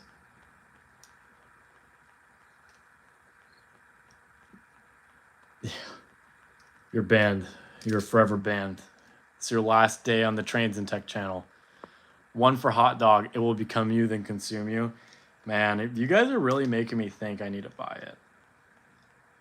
I'm really... guys, should I drop a casual... How much is it? $2,800? Yeah, should I just drop a casual $2,800 on Big Boy? Hot dog Big Boy at that? Well, if I buy that, then I have to buy the hot dog passenger set, right? If they have one. Oh, and well, that's only another, geez, probably $2,000 for the passenger set. At that point, it's only $5,000. Surely that's worth it. Oh, that's nice. Okay. Lionel says, please. Okay, well, if yeah, the Vision Line big boys are 2,800 smackaroonies. Some of them are even 2,900, depending. Lionel says, please. Oh, KC, you should have just said that first. I didn't realize that Lionel said, well, if Lionel says please, then I obviously will do it. That's not even a question. Guys, at Trains and Tech, we bow down to Lionel. Does everyone understand? Comprende? Can I even get this armature out? I mean, I don't really care about getting the armature out per se, but oh yeah, we did.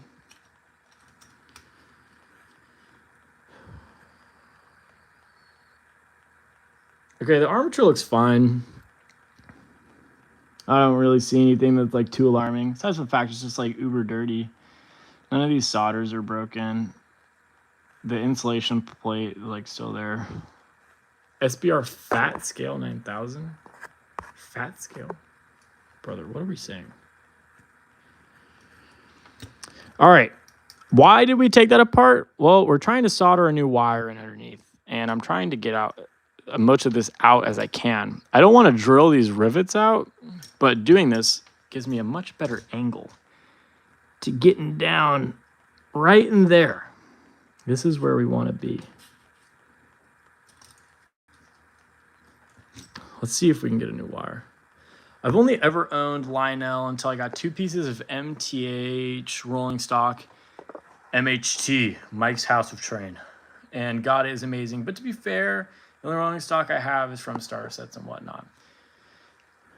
MTH rolling stock, great. Atlas rolling stock, even better. Lionel rolling stock, big L.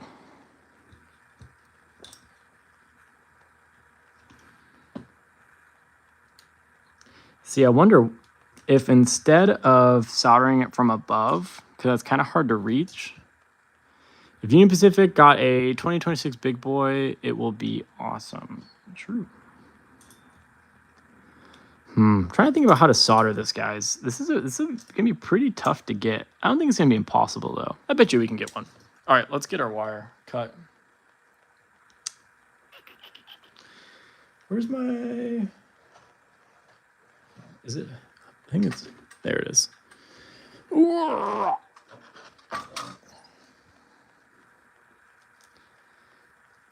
Brother, power affirmations. Are you okay? It's just straight brain rot. If I do end up getting MTH locomotives, I'll probably go for the conventional Protosound 1 and 2 because I don't want to buy a whole new system for PS3. Okay, so that's so that's pretty fair. The only downside is PS1. You run into the issue of the batteries, which I did order new batteries for all of our PS1 stuff. So probably next stream we'll be doing MTH, fixing MTH trains. I'm thinking next stream we'll do that.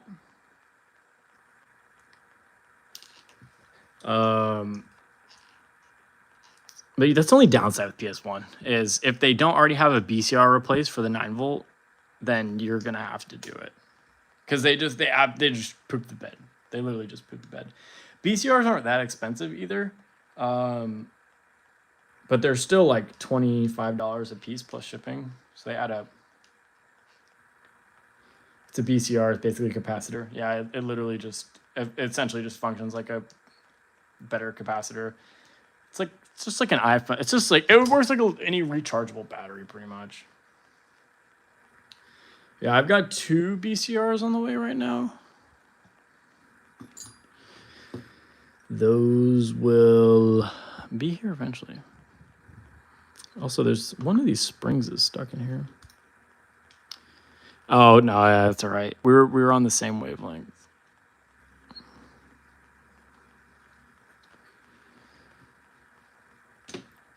Okay, we're calling this a long range solder. Calling it a long range solder because I'm going to try to drop the solder. It's gonna be pretty tough to do this. But I'm gonna try to solder this all the way from the top onto right here. Unfortunately, you guys are not gonna get a very good view of it, but we're gonna give this a shot. I'm gonna have to up the heat though, I think, to get this to work. But this way I don't have to drill this out and put new rivets in, because if I'm being honest, I really don't want to. Oh shoot, it's Josh Cannon. What's up, Josh? We're just warming up our solder iron right now. Probably do 380. Josh, I'm doing good. We ran into some issues with this guy. I think we have some wires underneath that are shorted, and we are going to need to fix that, unfortunately. But that will take too long to do on this stream. So we're trying to fix our M10,000. SBR still looks like the 6'7" kid. True. I just got an MTH DCS system the other day. What a game changer. I've had 2 PS2s and a PS3 engine for a couple years and just ran them conventional before. So much fun with all the features. So I'm not getting a DCS system, but I did buy a Z4000 and I could use the remote for that. So in case you guys were curious, yes, I just bought so funny you mentioned that, I just bought a Z4000. At some point I may get DCS just for the sake of testing. But I have a PS2 American Freedom train. And for that, I may want, maybe I'll get DCS for it. All right, time to lock in and solder this. But I'm glad that you're having a good experience with DCS. What I said earlier was before, I'm sticking with my Lionel TMCC. See, TMCC is pretty. TMCC is pretty solid.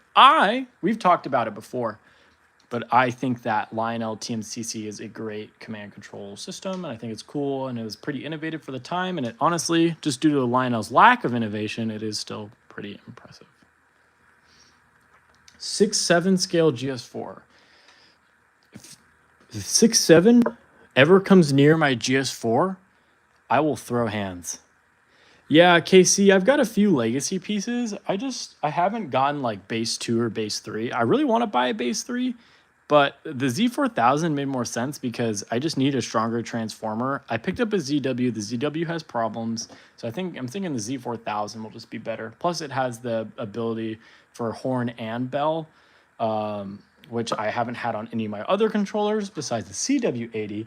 But my CW80 I'm using for my display layout, so there's a lot of My dream TMCC engine is the Lionel GS2. I love the whistle on those things. Yeah, I'm sure that sounds great. All right, finally, my iron is warmed up. Let's try our best to drop some solder on this. It's definitely not going to be the easiest thing I've ever soldered, but I think we can do it. Gonna be pretty tough though. I'm counting my train cars to see how many trains I have in my collection. 6'7" scale FEF3. Yo, DMR or left-handed. I may need to make one of you guys a moderator at some point. We need some mods, bro. Okay, I was able to get part. Ooh, okay, we got part of the wire to stay. My only thing I'm concerned, I just don't want it to short to the chassis. Yeah, left-handed, you do a pretty good job showing up this stream, so we may need to make you a mod. Also, have you guys been getting any ads? I'm curious if you guys have been getting. What? My thing was yelling at me. I'm curious if you guys have gotten any ads so far.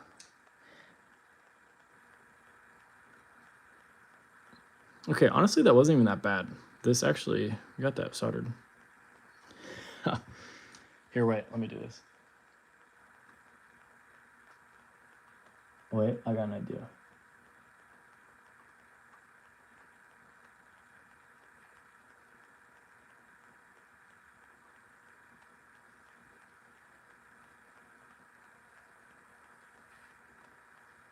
Okay, left-handed, I made you a mod. And you haven't gotten any ads. Okay, I have mid-roll ads on very low.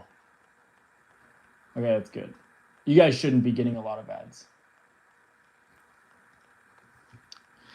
Yes, the 6'7" jokes are like funny, but spamming them over and over and over again is not funny.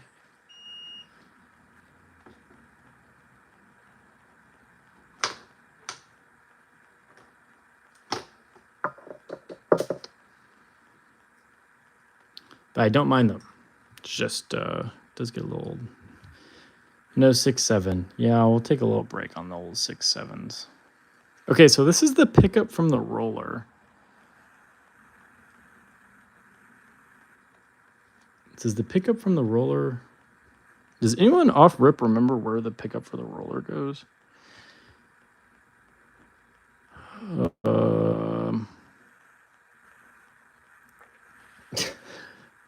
No more of the 6.7.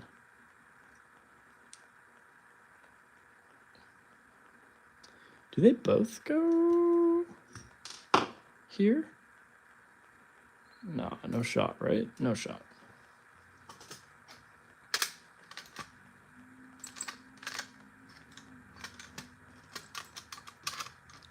Hold on, let me check on my other trains real quick. 1 second.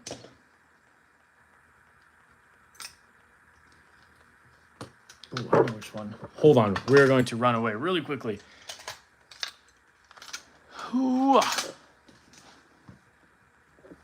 BRB.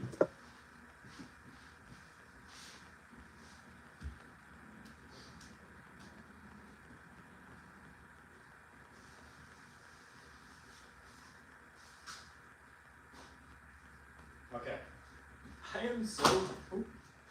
I am so lucky that I have so many cheap trains because I need to compare the wiring of another cheap train to see what I need to do to get this to work. So what better than to check this 040 to hopefully figure it out.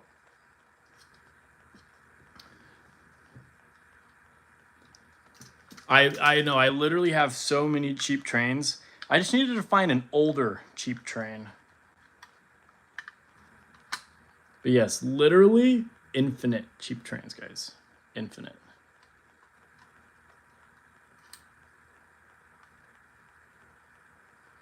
All right, we'll put this one in there. Just trying to keep track of all the parts. I have so many of these cheap trains. Oh my God. All right, I'm just screwing it apart because I really want to see.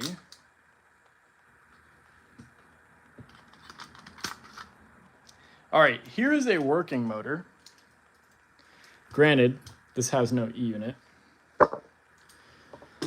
So this is a good motor. We are going to take all of our notes from this one. Let's see, it has 2. Where does that one brush wire go? What on earth? Where does the pickup go? Oh, okay, the pickup just goes to the light. Oh, there is a light. Okay, so here's our pick. So it has the pickup and it just has this light, or the light is drilled into the pickup. Okay, that's pretty simple.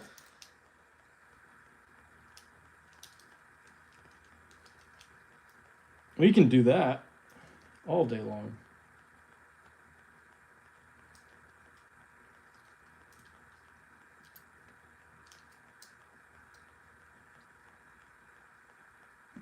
All right. Let's put this motor back together.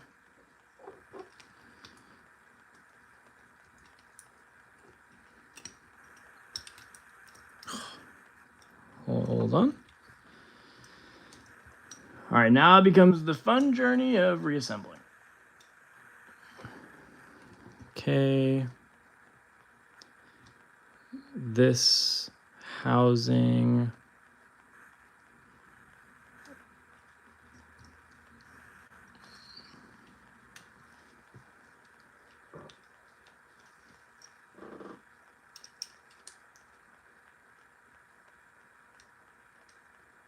I think it would have been on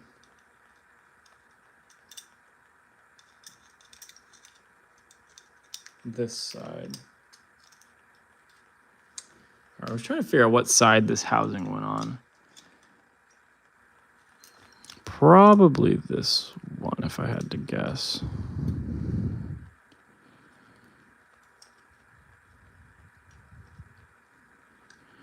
Because this should be like somehow shifted back.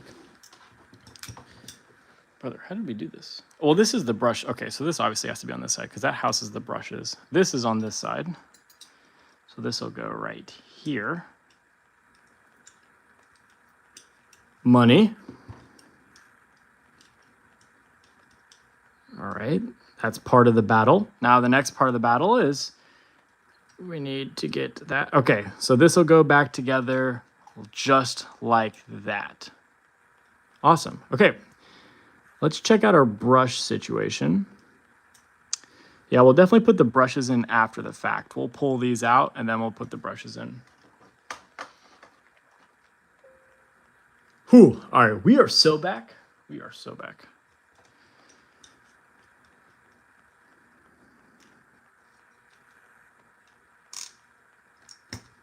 And then this should be, where's our top piece?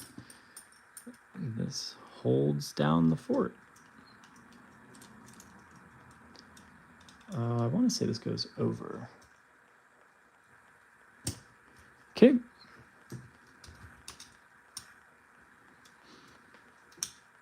That part goes over. That goes over. And then this should, let's see, this should spin, hopefully.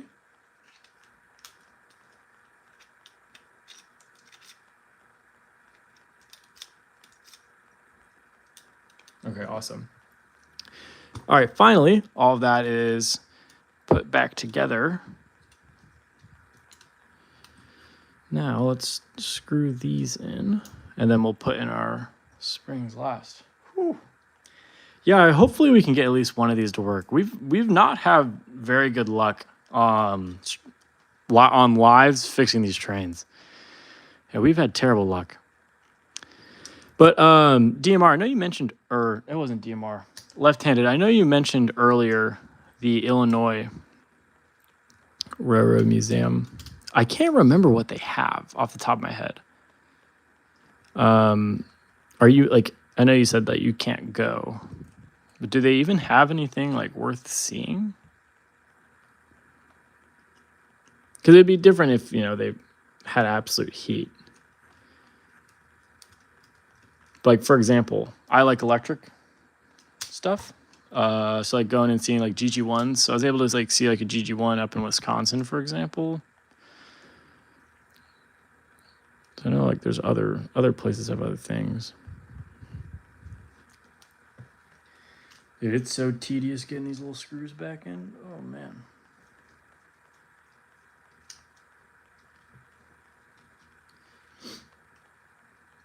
But yeah, it may become a staple of the Trains and Tech Live that we just can't seem to fix things live, which is not a very good thing.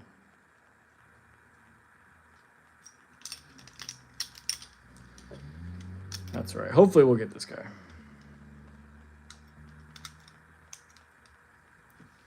All right, we're just screwing in these last. Big or Little Joe, I can't remember. I know they have a Frisco Decapod 1630. Ooh, speaking of Decapods, that is a... there's a ton of... Decapods are a big focus on the new Lionel catalog. Teresa, welcome back.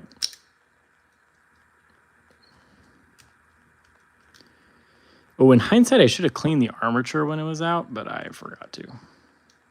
It should still run.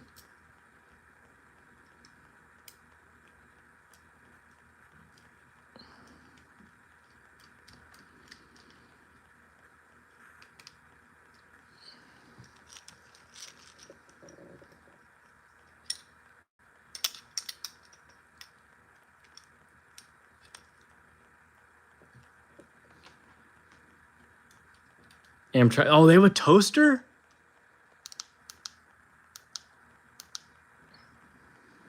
Yeah, to my knowledge, there are no, like, there's really none of those kind of earlier electric stuff still in operation.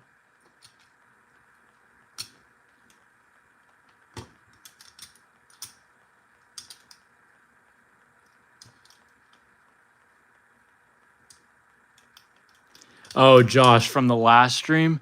Yeah, dude, the Hiawatha was basically coming off the tracks. That was pretty interesting. I'm glad it didn't derail or fall off. That thing is not very cheap, so if it had derailed, that would have been really bad. I'm a big fan of early Amtrak Electric. Something like some more things I really want to pick up. I really want to pick up a Vision Line GG1, Amtrak Vision Line GG1. Oh, that'd be so. GG1 would be stored and operated at the point because of how far electronics are going, which is extremely unfortunate. Yeah, it would take some serious brain goop to somehow get one operational again. You'd have to be one smart cookie. Surely ain't going to be me. I mean, we can tell the electronics expertise here just by watching a live stream. I mean, golly. If we can't get a toy train to run, how on earth are we going to get a GG1 to run? I would love to see. Man, imagine seeing a GG1 operational game. And well, their electronics aren't that far gone. You got to think about when was the last operational GG1 out of service? What was it? 94, right? 1994, I think. I mean, they're not like that far gone, I don't think. And there are still some operational electric railroads. There's a really famous one. Shoot, is it Indiana? Maybe? Idaho? Maybe?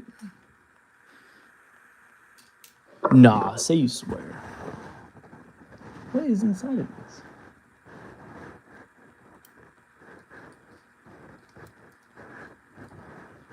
There's something in this. What is in this?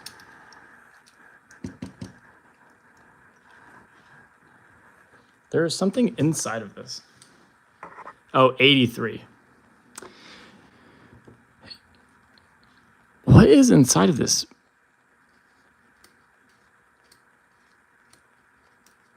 Yo, there's something inside of my brush thingy. Hello?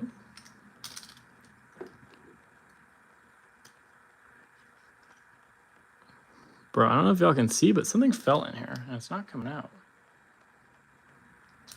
Oh, I got it. Almost 50-year career? Damn. Was it the Amtrak GG1? That was the last running one? Also, these are those, we were talking about these earlier on stream, but these are the dang brush plates, or not brush plate, but like they help the brush sit. Again, only American Flour did.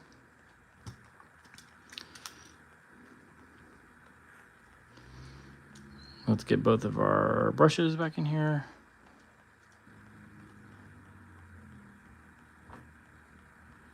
It's an NJT Transit? Bro, what? Let's see, 83. So the technology would then only be 43 years old? That's not that bad. 43 years? I mean, shoot, we had computers. Well, we had computers technically in the 60s, but...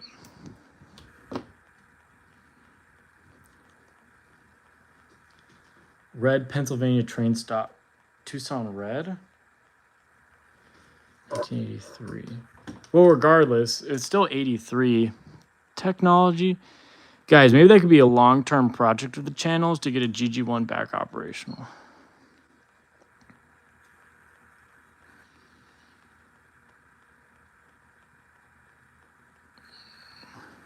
$49. Wow, dude. All right, we just got to get this. We just got to get this guy back in now. We're almost there, guys. Almost there. We're just trying to get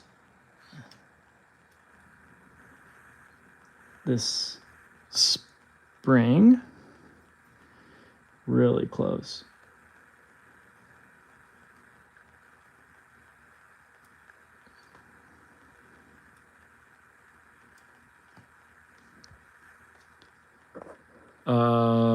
Also, that's what I read on Google. It told me an NJT transit. It wasn't painted for it, though.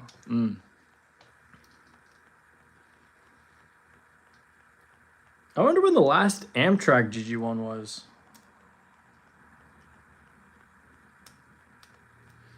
All right, there's one wire back.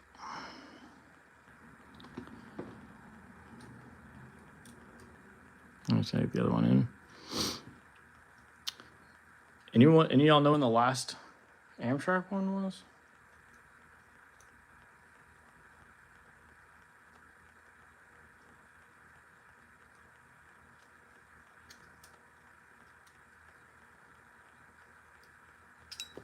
Ooh.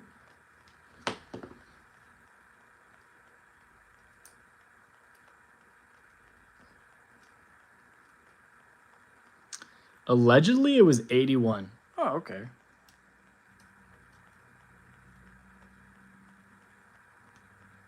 It's not that bad.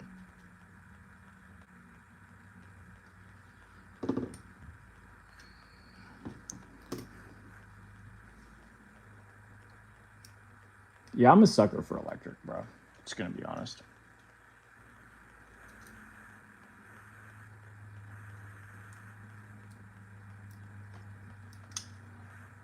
Oh, dang it. Part of the spring got stuck.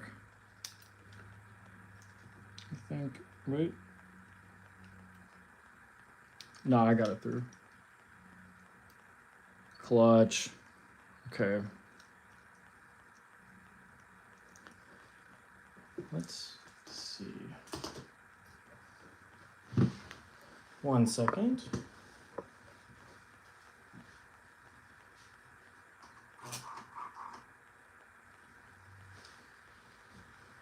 All right, let's check out our train.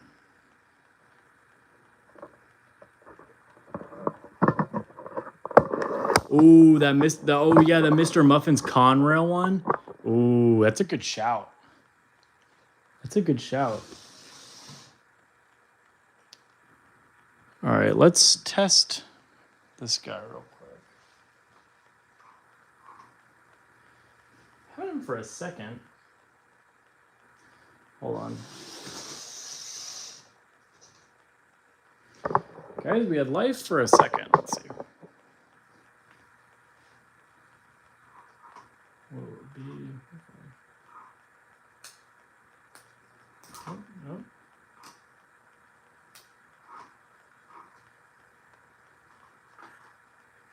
It was.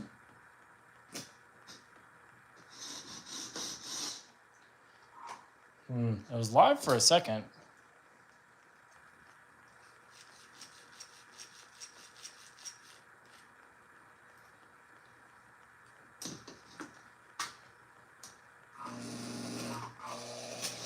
Oh.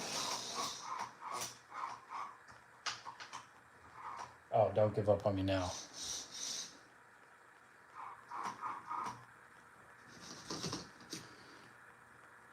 I wonder if this is more of an issue with the E-unit per se.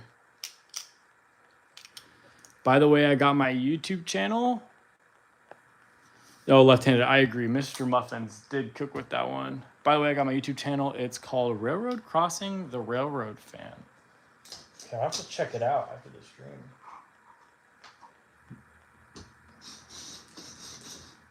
Yo, life was like so good for 1 second. Why did we stop working?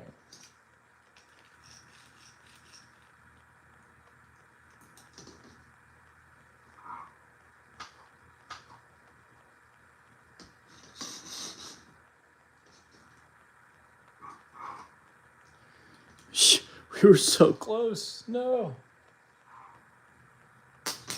Oh, not that.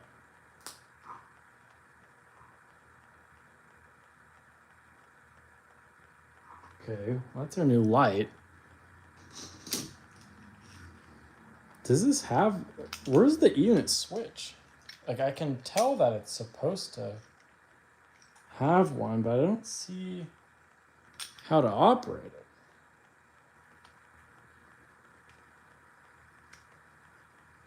We're so close. It was a happy camper.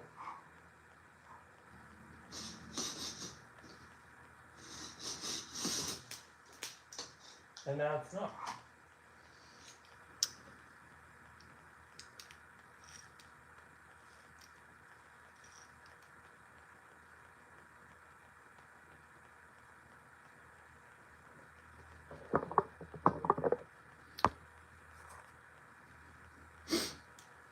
I wonder if there's any of those Amtrak GG1s for sale right now.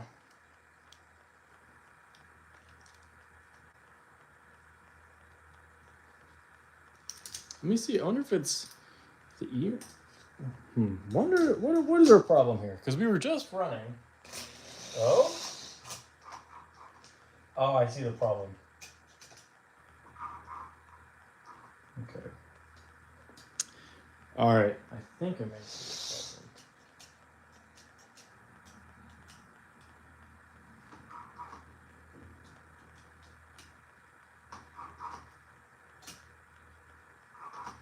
Let's start messing with this E unit. I think our issue is our E unit.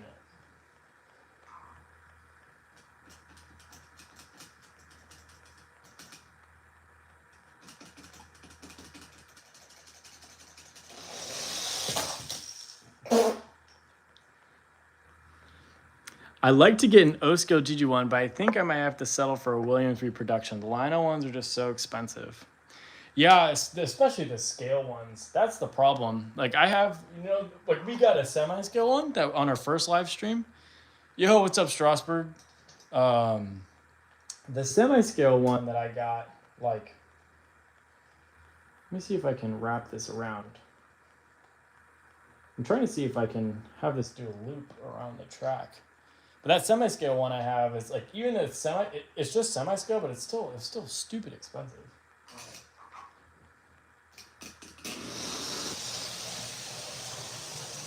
Hey, that's progress.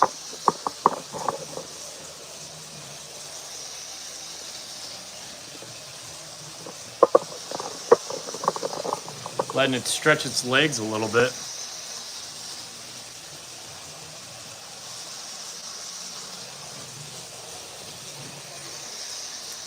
Strasburg, this is American Flyer. Will you subscribe? Yes, yeah. Whoever, I'll subscribe to I'll subscribe to your channel, Teresa. I've got some Williams. Ooh, left-handed. Do you like Amtrak? Are you an Amtrak fan?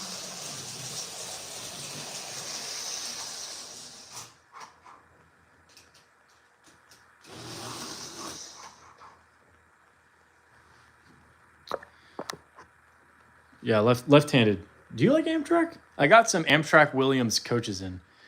Oh, let me go grab them. I'll show you.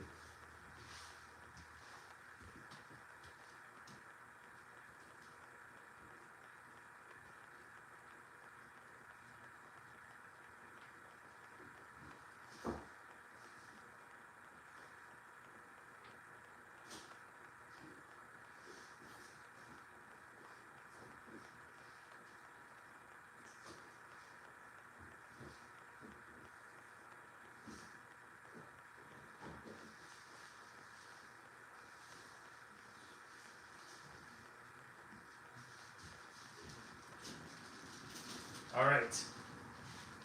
They are not, I mean, they're in pretty good shape. But I got 6 of them. I've got like 4 coaches and 2 cafe/diner cars. Oh, that's not good. I got a handful of them in. Whenever we get our PS1 Genesis running, we'll pull those with it.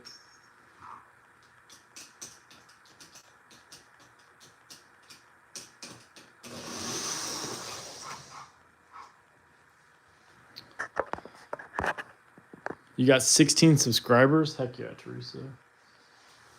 Let me... Left-handed, what do you think of it? Let me...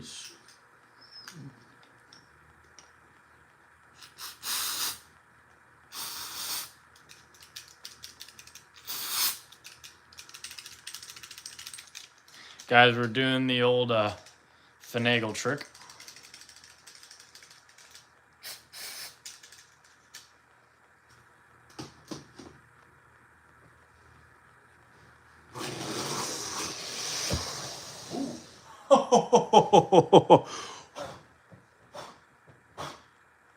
A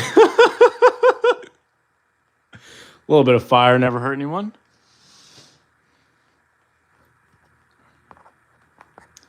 Should have let it dry out first, probably. I'm sure it'll be fine, though. I'm sure it's not that hot. Yeah, most interesting thing to happen all stream was catching it on fire. Oh man, this poor like mint chassis. Rest in peace. I know you literally looked away for 2 seconds and we managed to catch it on fire.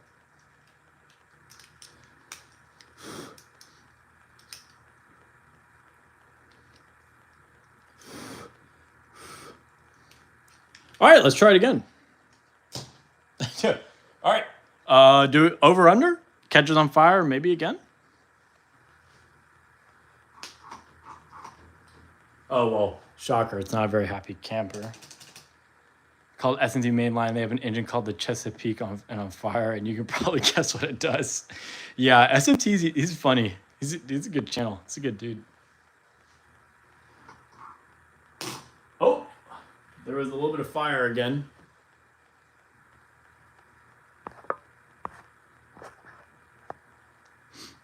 What's up, Strasbourg? I guess. You know, we've had some interesting ideas on this channel, and spraying like everything with the electronics cleaner was probably not the smartest idea. You know, but the fire, I wonder if I think the motor is probably still fine. No, it wasn't redacted. It was just retracted.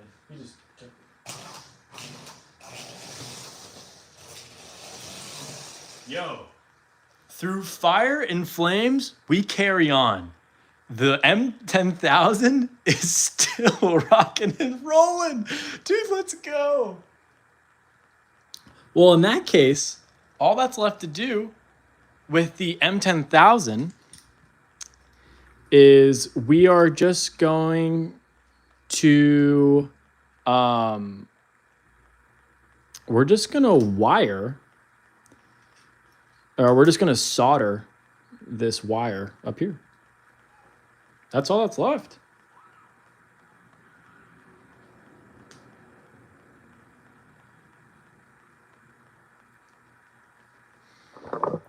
That's pretty great.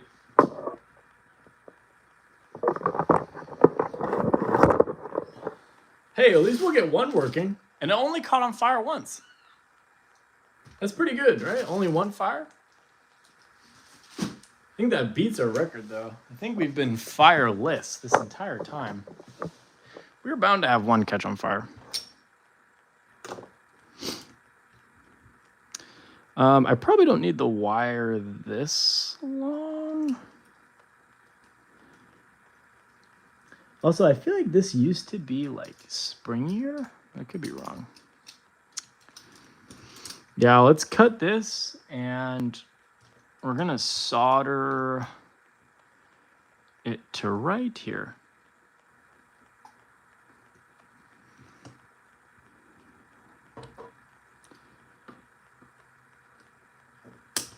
Bam. And we probably don't need it to be this long. Probably cut it down this much, I'm thinking.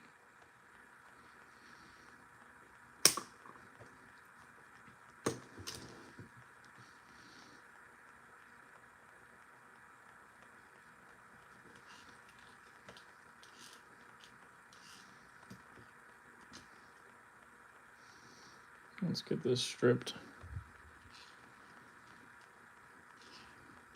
Once destroyed a smoke unit, my American Flyer silver bullet. It did look sick. See, the blue flames, you can't go wrong. You can't go wrong with the blue. I mean, it just looks beautiful. It's a wonderful way to send a locomotive out. You know, like, what a good way to go out of service. A good replacement for 1100 Scout motor would probably be like any Scout ever, most likely. If it's post-war, like the 1156, I think. Shoot, dude, we've dealt with like 2 bajillion scouts on this channel. What scout number is this? Oh. Well, okay, so I have an 1110. So my 1110 has the replacement metal motor or the metal frame. So, I mean, I think you're just able to order them. Like, probably go on trains. You probably could find an 1110 frame.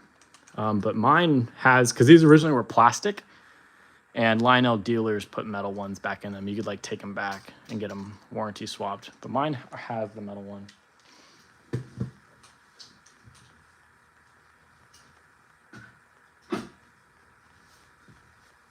I know it's not super helpful. Holy cannoli. But you could try like all the neighboring scouts. So it's like 11. Do this Union Pacific run. It's about to. We just fixed it. As soon as I wire this light back on, we will put it together and we'll run it on the truck.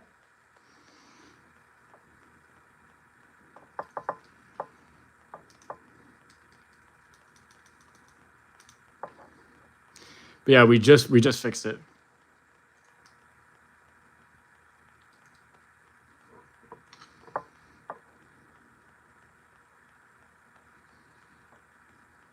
And that'll be the last thing we do tonight.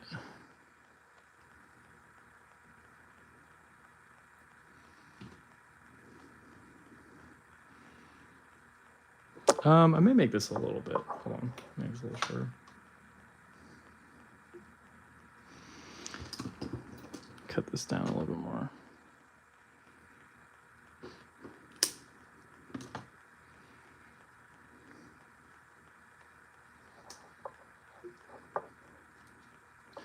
But yeah, that 1110 Scout that I got really lucky on it.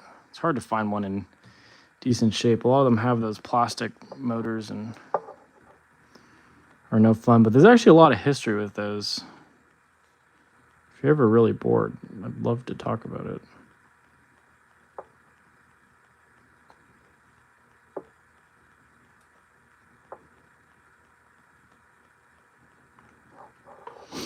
There we go.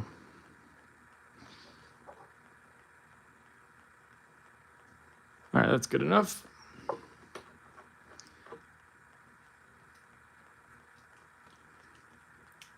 All right, I'm going to go throw this on the track really quickly. I'm just going to make sure it'll run on its own. Should. Please don't catch on fire. Hello?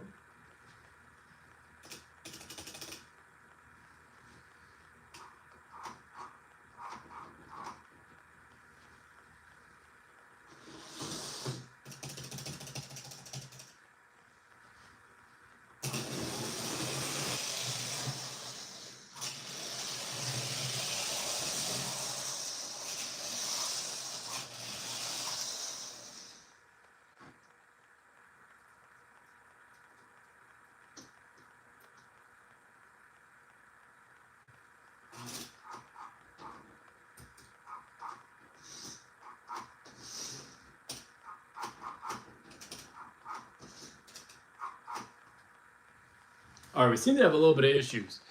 Some slight issues with our M10000 motor. Whew. So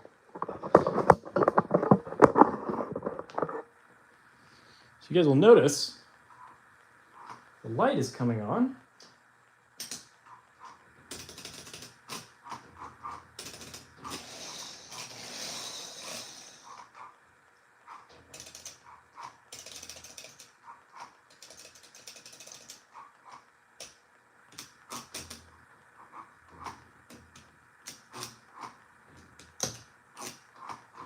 We may have to bypass the E-unit.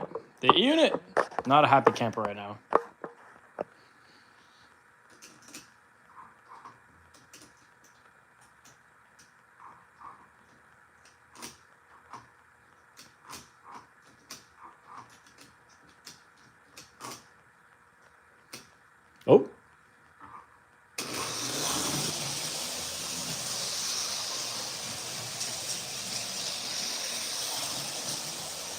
That looks pretty good.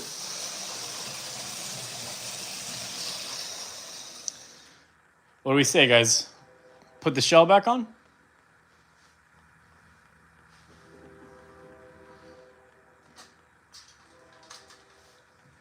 I say yes. Let's get this rolling.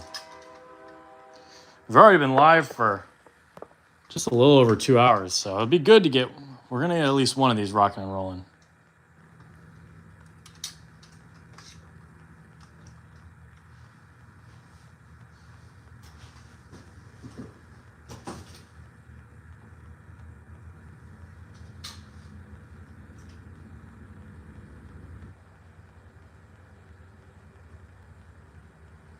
I don't know if you guys can hear, but there's a train passing by my house right now.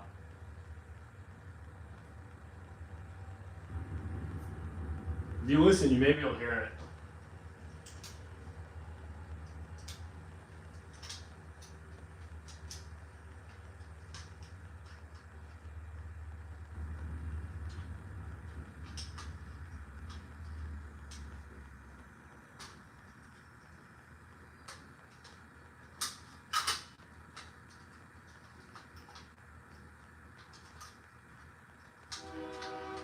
Oh, there it goes.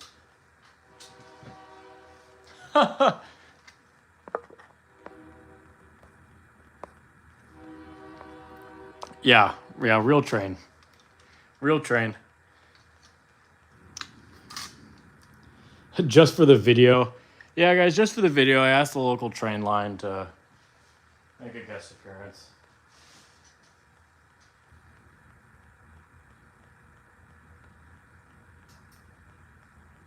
All right, guys, I'm screwing on the shell right now, and then we'll have it up. We'll have the M10,000 running.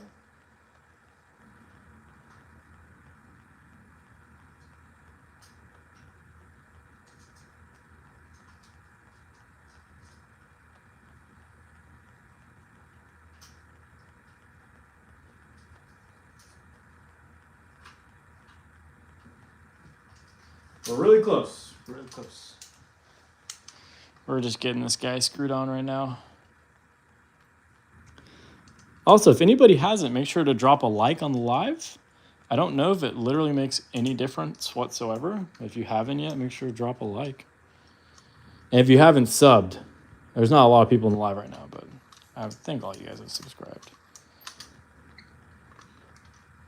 I'd hope so.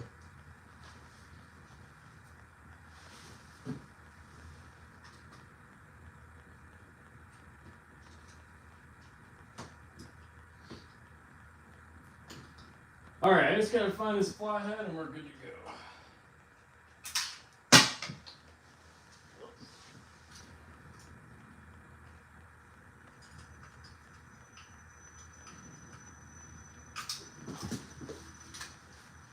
Okay.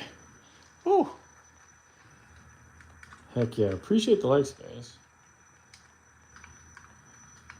All right, the M10,000.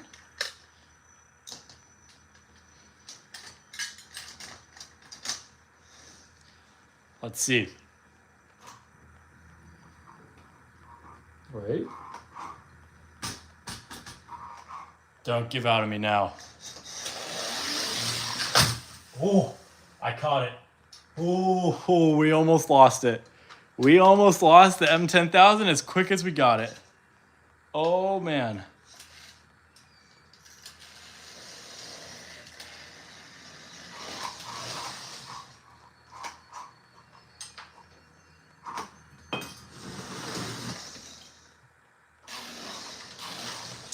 All right, the M10,000 only wants to go reverse right now. I will set up the camera so you guys can watch the current antics that are going on with it. But thank you for subscribing.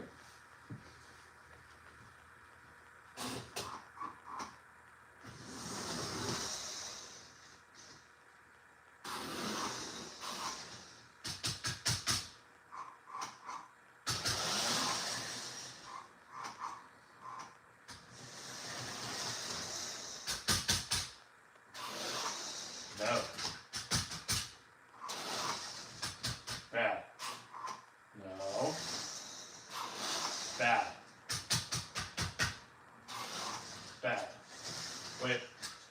trick with units. All right, take 2.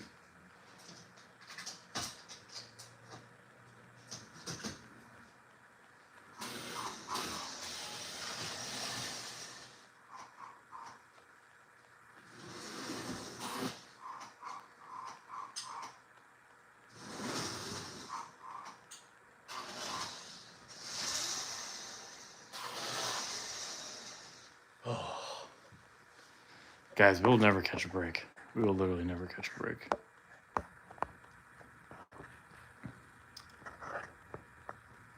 We're going to get this thing to work. I will get this to go forward. Mark my words. Just do a quick roll. Flips the daisy.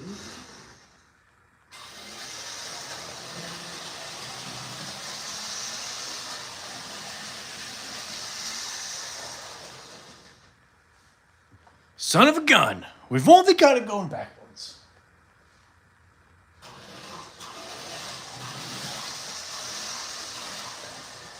Out of all directions, it could be stuck going. It's stuck going freaking backwards.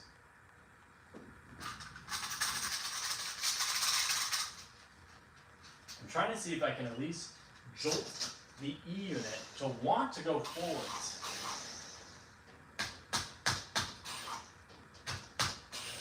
Oh my goodness. Just curious. But what railroad is next to you? Is it something like Union Pacific or a short line?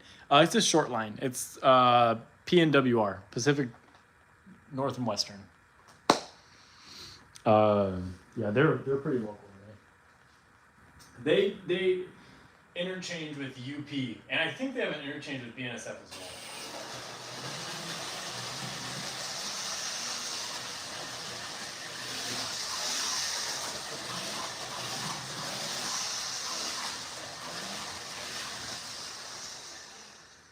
Well, the downside is that it runs so stinking well. Like you guys can see, it's running super well. It's just there's like one slight problem. We're stuck going freaking forwards or backwards.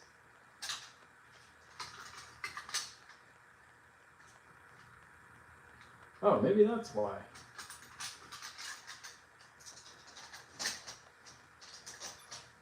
If this fixed it, I'm gonna lose it.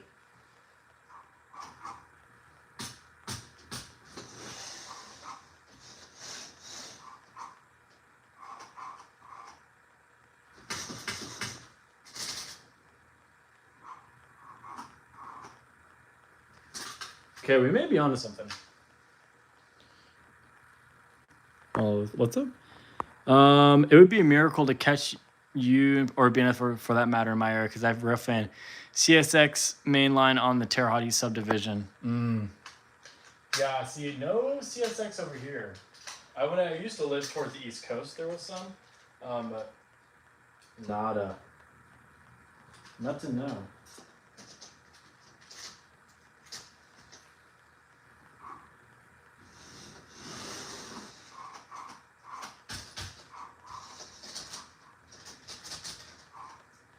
Okay, now we have nothing. I think I figured out how to work the unit,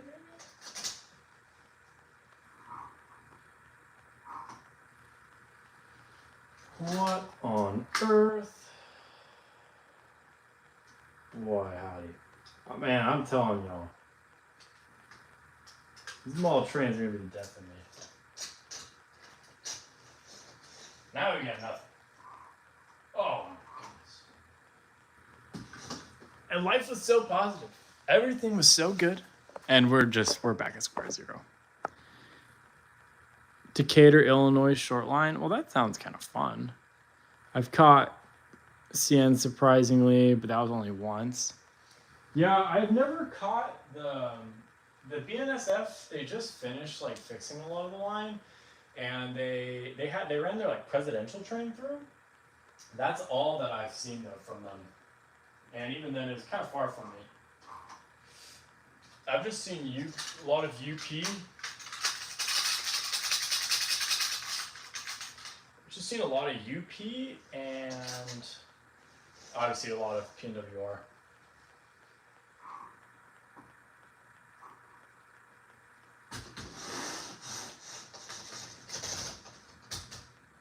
Oh my goodness. All right, if we can't, we'll give it a few more shake tests. But this may be, I'm not sure what's up, but we may have to can it, guys. Do you remember the song "We Are Great Big Rolling Railroad" one that ever? No, I cannot say that I remember that song.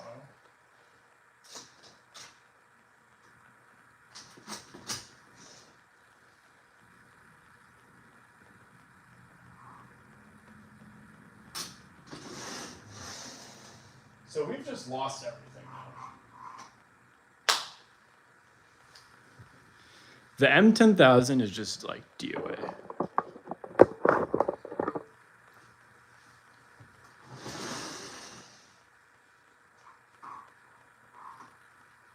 I wonder what changed. Everything was like, well, I mean, like at this point, I would rather it run only backwards than not run at all. You know what I'm saying? Like,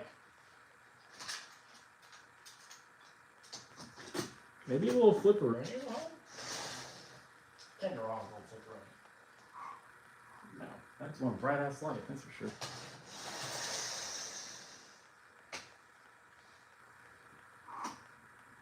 Guys, we may have to call it here.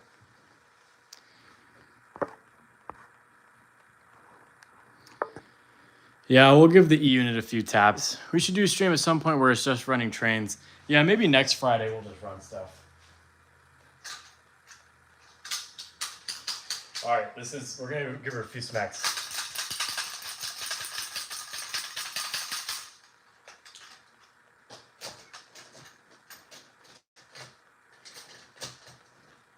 Maybe a little too much smackage, let's see. Oh, I heard the E-unit click.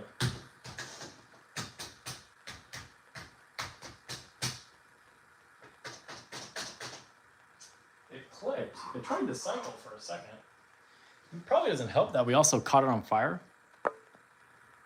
And yes, I do. I have every single one that came with it too. Which is like, oh.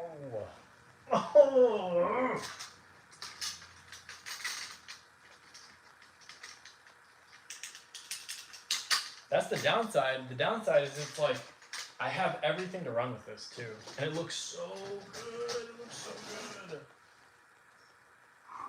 Oh man.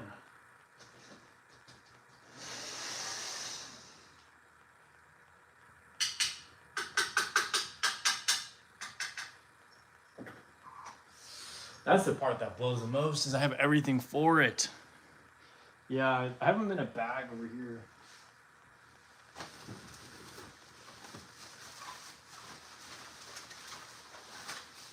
Oh yeah, see, look. Look at these buttes. No. Oh, it's so sad. It's so sad, bro. It's so sad.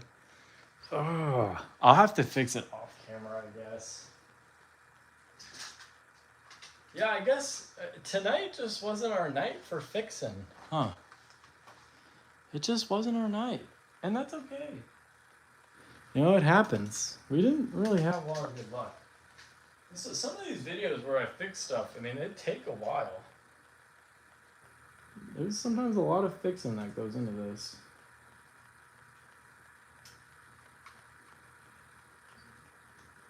Let's see, these screws came a little loose. I doubt that was a problem, but let's see.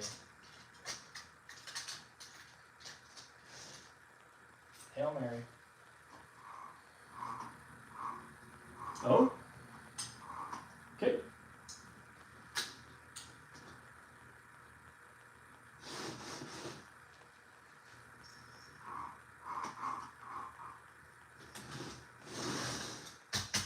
Hold on.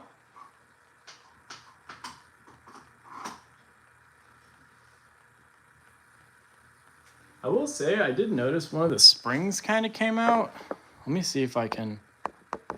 Let's see if I can fix it real quick. One of the springs came a little loose. Maybe that's a problem. Hold on.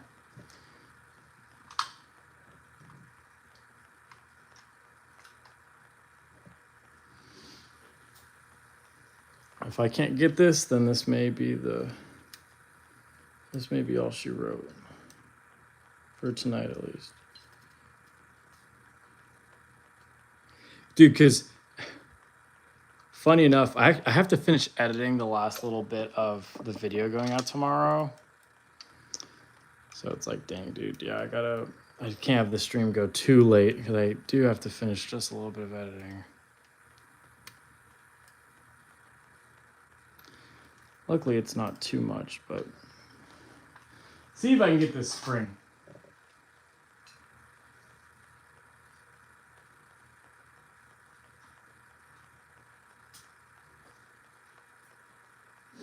If I can't get this, then we'll probably call it.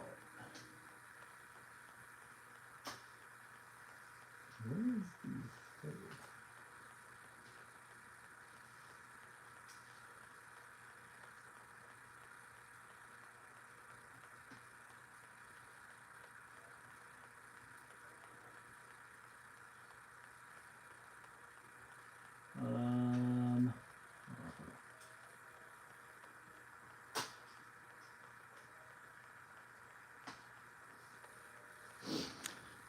Yeah, we may have to can it, guys. I don't know if I can get this back in easily.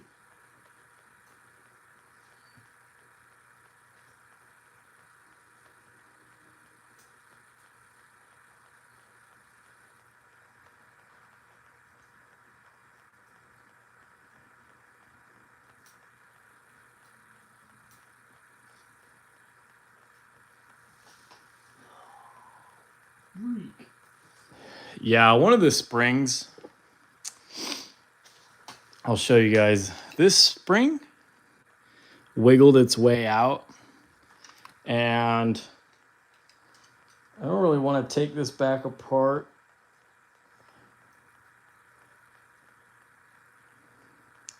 Yeah, of course, dude. No, I really appreciate you showing up. And it's just, I feel like it's a good way to reward you for being a nice, dedicated viewer, man.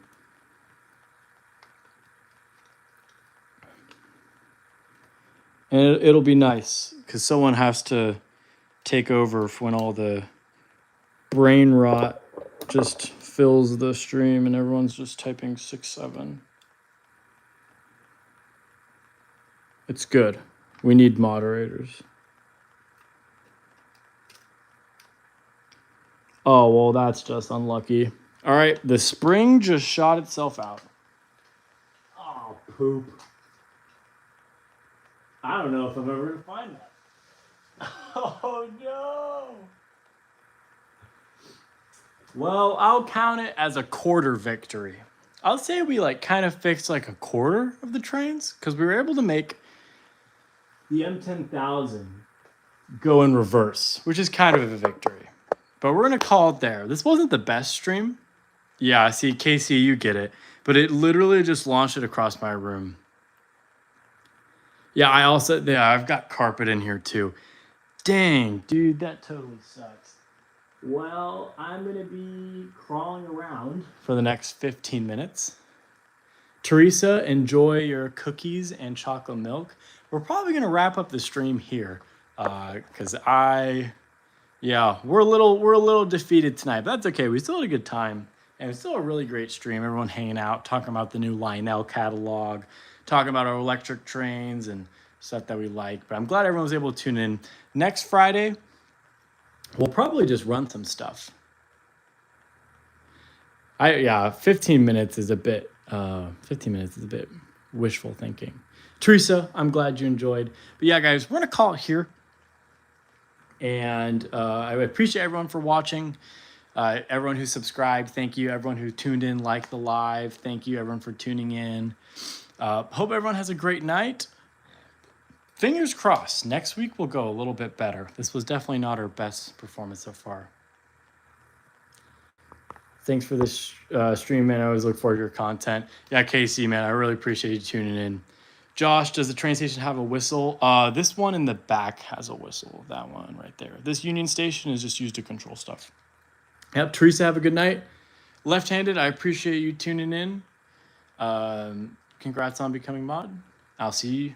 Good night. I'll see you on the next stream in that video. Yep, video should be out tomorrow. Yeah, everyone have a good night.